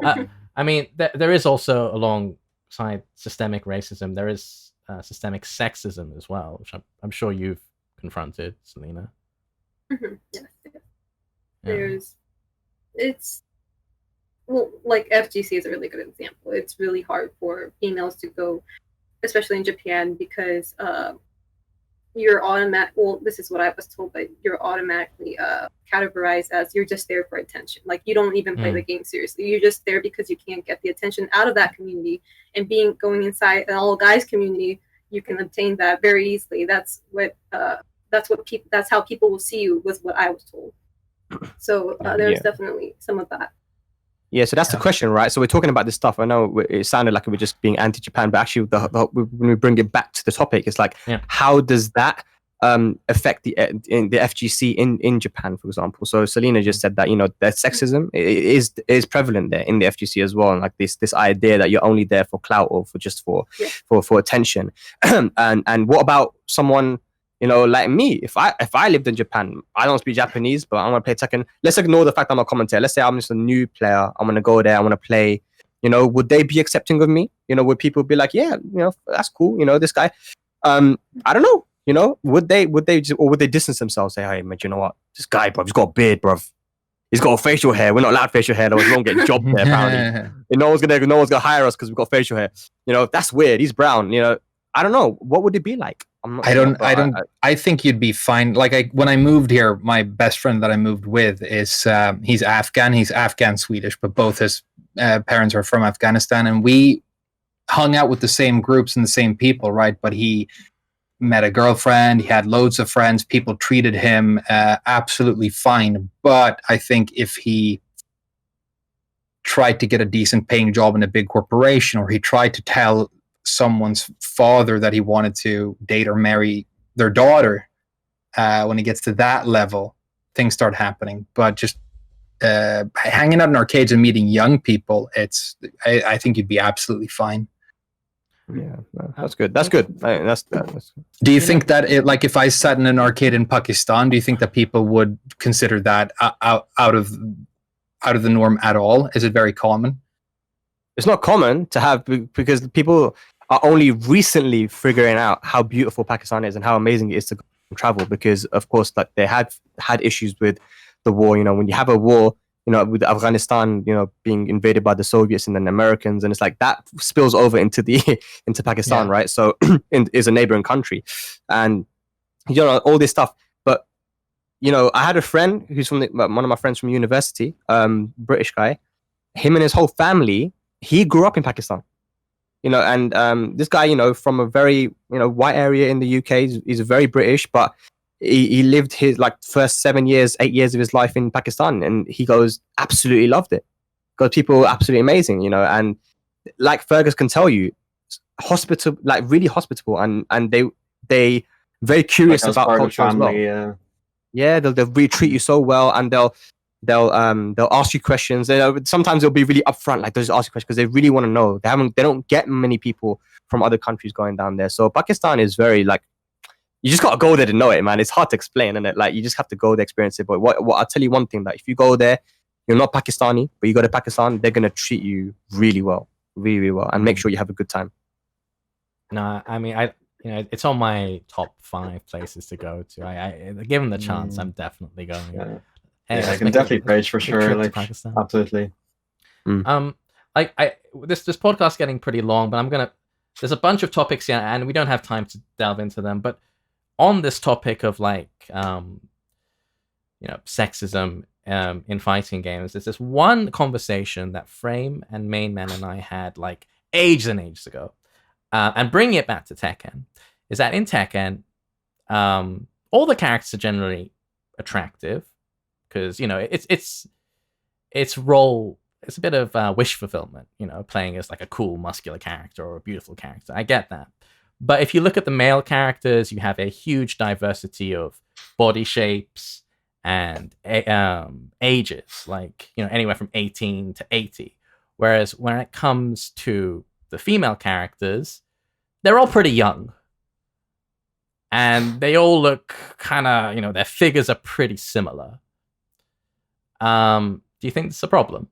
Would you like to see this change? I think video games are made by people who make them. That's the stupidest thing I've ever said. But my point is, like, they're creations. I'm struggling not to call them pieces of art because I think that's cliched and not always true. But somebody wants to create something, and in a space where freedom of speech is entirely intact, they should be able to create whatever they want to, and then how that is consumed and responded to by communities and people at large is then the feedback to that.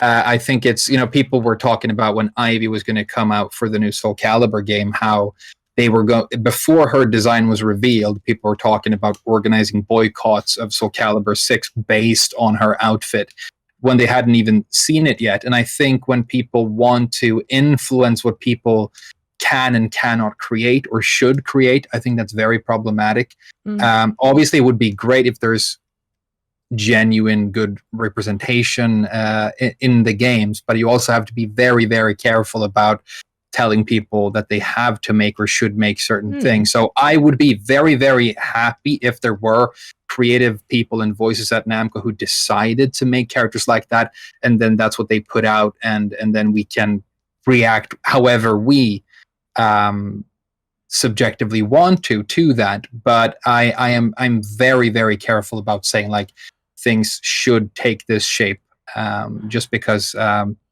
fulfill a political agenda. Yeah, a political agenda or whatever it may be, but it's just that the creative freedom to create whatever you want to. Like I should be able, if I want to right now, make up a fighting game that has nothing but extremely hypersexualized characters and put that out there, and then maybe everybody will call it creepy and strange, and they might even judge me based on that. But it's still something that I think should get to do completely unimpeded, as long as it's not actively harmful. So that's all I'm going to say on that. But I also completely agree that it would be like super cool if Jun comes out now and she's 60 years old or something. That would be pretty awesome, in my opinion. It's an aesthetic that I would appreciate. I totally understand. I think the point I'm getting at is any creation is ultimately indicative of the creator and the environment that game was created in. So it's more of a question of like linking the homogeneity of the female characters in Tekken to the wider social issues we talked about in Japan. Because I think you talked about this once in one of your videos, Spag, that like once a woman in Japan reaches the age of 25, they are Christmas cake. It is the cake that nobody wants anymore. They are leftovers. There's a real link between your social value and your age as a woman in Japan. And is this reflected in fighting games? And is this unhealthy? Is what I'm trying to get at here. Again, it's represented in personalities as well. We have like absolute psychopaths like Brian Fury, whereas all the female characters are like, yeah, they're pretty happy-go-lucky kind of characters. It's kind of reductive, I think. But I mean, I want to, pose this question to Celina, actually. It would be personally, I would like to see more variations in characters, especially female characters. So like for fighting games in general, I don't go out to like not purposely use female characters, but as a new player in fighting games in general, it's hard to choose which characters should I play, like when it comes to female characters, because I don't know the difference and in the personality either until I go deep into the game. Whereas a lot of male characters, they have they're different in size and shapes, and it's kind of easy to choose from your own preference. But when it comes to female characters, they're all pretty, and that's about it for me. So it'd be nice if there were more variations, just as a preference. Cool. Anything to add to that? I think also, I think when it comes to characters and like it doesn't. I mean, they can be pretty, all of them. That's fine. No, we don't need ugly characters, but it's like it's good to if there's a character from Saudi Arabia, to make him look like the way they put the keffiyeh on Shaheen. That's cool. I like that. And the same way with like sort of Zafina, Zafina has a scarf around her thing and her design, and that's pretty cool. That's kind of like Middle Eastern, Pakistani kind of thing, right? So, like, just make them design them in a way which is not stereotypical, but that they're unique, because I don't want it to be the case that the character already look all the same. You put a different hairstyle on Ling and she'll look like another character, like one of the other characters. It's just crazy. Like they kind of look the same, if you know what I mean? Like a lot of these characters.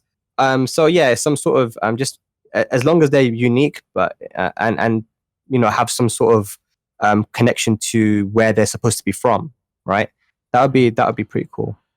Yeah, I would love for the Williams to be like actually Irish, please. Yeah, imagine that Irish accent, bro. Like Conor McGregor. You fucking naughty, man. Imagine that, man.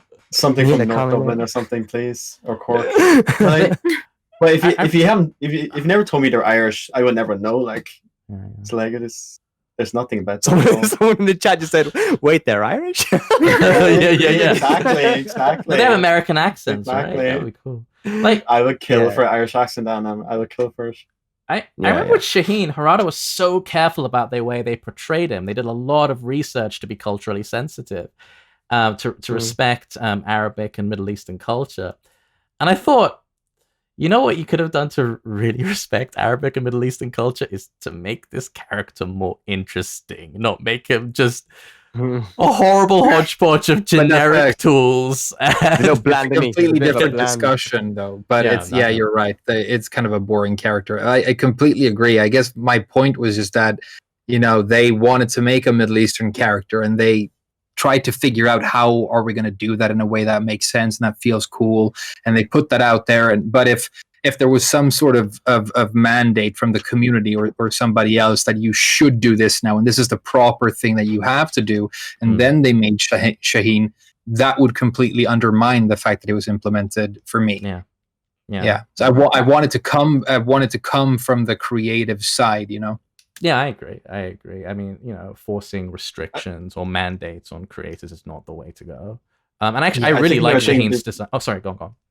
Yeah, so that's good. Another thing to do is like we know the story in Tekken 7 is really bad, and there's almost no character interactions. Like in Tekken 5, all the characters had little cutscenes with each other, and they fleshed out their personality more, and it gave them more of a background to them.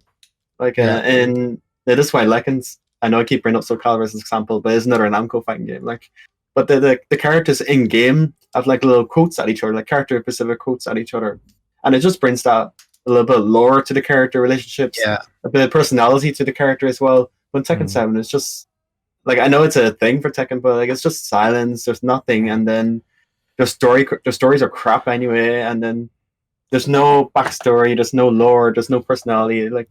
And it's becoming more of a problem. Super important. Yeah, it's super important. You can't underestimate the strength of character. The coolest thing about a fighting game is that you are given an unprecedented amount of control over one character. For me, that's the biggest draw of a fighting game, and it's what allows players to. A lot of players have a real bond or attachment with their main. Characters are central to the appeal of fighting games, and you really gotta appeal to that. You gotta recognize that and milk it as much as you can. To give these characters backstories, make this universe tangible and believable, especially if you want to attract a casual audience. Then turn those casual players into competitive players with a good tutorial mode. Bada bing. There you go, turn it all around, man. Yeah, I mean, the story mode to some players is very important. If they have a good story, and then the game itself has a tutorial which will give you that reinforcement that you're improving, and you play it and the community is nice, and then all of a sudden you got someone who's like part of the community now that's learning the game, sticking with the game. I think that's the biggest thing, right? Like Tekken was when it came out in 2017, it just blew up. It was crazy. It was so many people playing, and then it kind of fell off a little bit, right? Those people were not retained because I guess they thought it's too much of a it's too much to do to learn the game and to get good at it. And only those who had, like Frame says, who had the will. I'm paraphrasing. I'm not, but he goes that they had the will to sort of to stick there and grind it out and get good. Those are the guys who have remained, right? And we have many of those in the UK. So many strong players now that have come out of Tekken 7 in this game. And those are the ones we want. You know what I mean? Mm-hmm. It's like of course people are going to play the game in the short term and then quit, and maybe they enjoy customization and story mode, but the people who do catch the Tekken bug and stick around, those are the exciting ones. Those are the ones, and obviously we want as many of those as possible. But if you're in the fighting game for the story mode in the beginning, I don't know. Do you really transition into becoming a serious competitive player that often? I don't know. But even if you wanted to play the game, with the game not teaching you how to play it, and other resources not really out there, and it being left to content creators, it's not possible. Do you know what I mean? I think a lot of these players, I think Tekken 7 could have had a lot more that would have retained or stayed playing the game. And like one idea I really want implemented is just, man, Tekken World Tour, dude. Honestly, like just have some sort of like tutorial videos made by content creators and pushed out on the World Tour in breaks, so that people can learn that are watching. There's people that they're just watching because they just like to, maybe they play Tekken casually, or they play and they're trying to learn certain things, and there's so many details. I mean, it's a deep game. It can't all be left to the game. You can't have the game teaching you everything, but for those intricate things, for those certain little situations, like you mentioned the single backdash a lot, Frame is very important. I made a video on it as well, like of Gulanda versus double, where he does like down 4 into a backdash, and he baited out doubles standing 4 and whiff punished him and won the round. I watched that video earlier today. It was very good. Yeah, cheers, man. Yeah, just like the single backdash can be so important, and the game doesn't have to teach you that, but then that's where we can fill in the gaps. So the game does need to have that sort of thing where it teaches basic fundamentals like cream backdash and that, but we can then fill in the gaps. It's not hard for the content creators to do so. And I think that Tekken World Tour could be good, and also the Tekken Twitter channel, man. Can you please like post some meaningful stuff that will help people rather than just posting the random cosplayer? Like, here's a random cosplayer. Yeah, maybe who is running that? I mean, just create a dialogue with this community, a meaningful dialogue. And there are so many ways they could be doing that. I mean, I think that's a topic for another podcast entirely. How Bandai Namco could be creating a more productive, meaningful dialogue with their community, and the benefits that can come from that, both to themselves, like from a business perspective, and for the community itself, of course. I mean, we all stand to win, I guess, but they have to be careful. I mean, that's a role you can fill, but I don't know.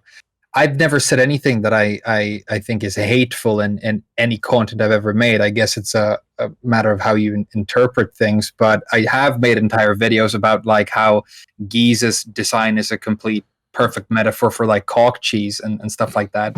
And I do talk about like nipples and blood and piss in my videos, because that's just my vernacular as a person.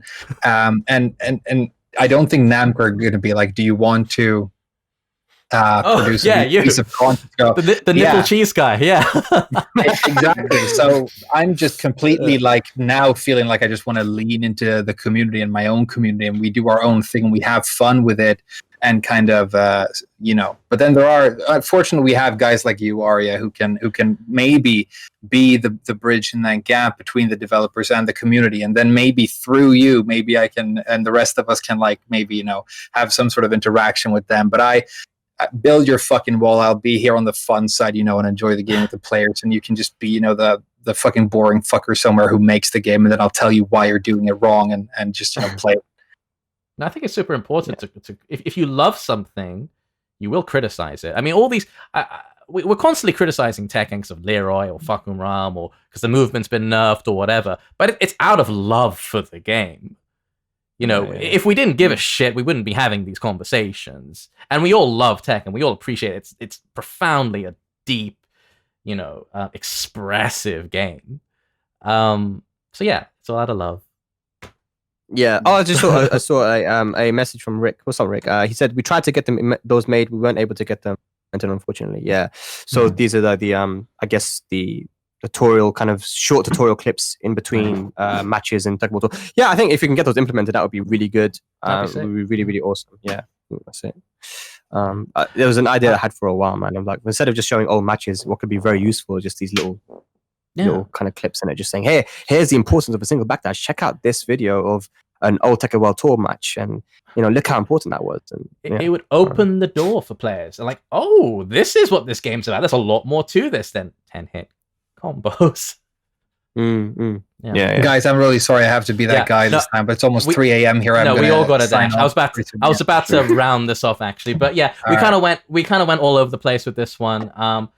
But yeah, by design, because this was all about how to get into Tekken, about getting into Tekken, the challenge of it, not just Tekken, but the FGC. So we tackled the technical gameplay perspective and the social element of it too. So I know when I upload this to YouTube, people are gonna be like, oh yeah, the first half was cool, but then when they got into politics, it all fell to shit.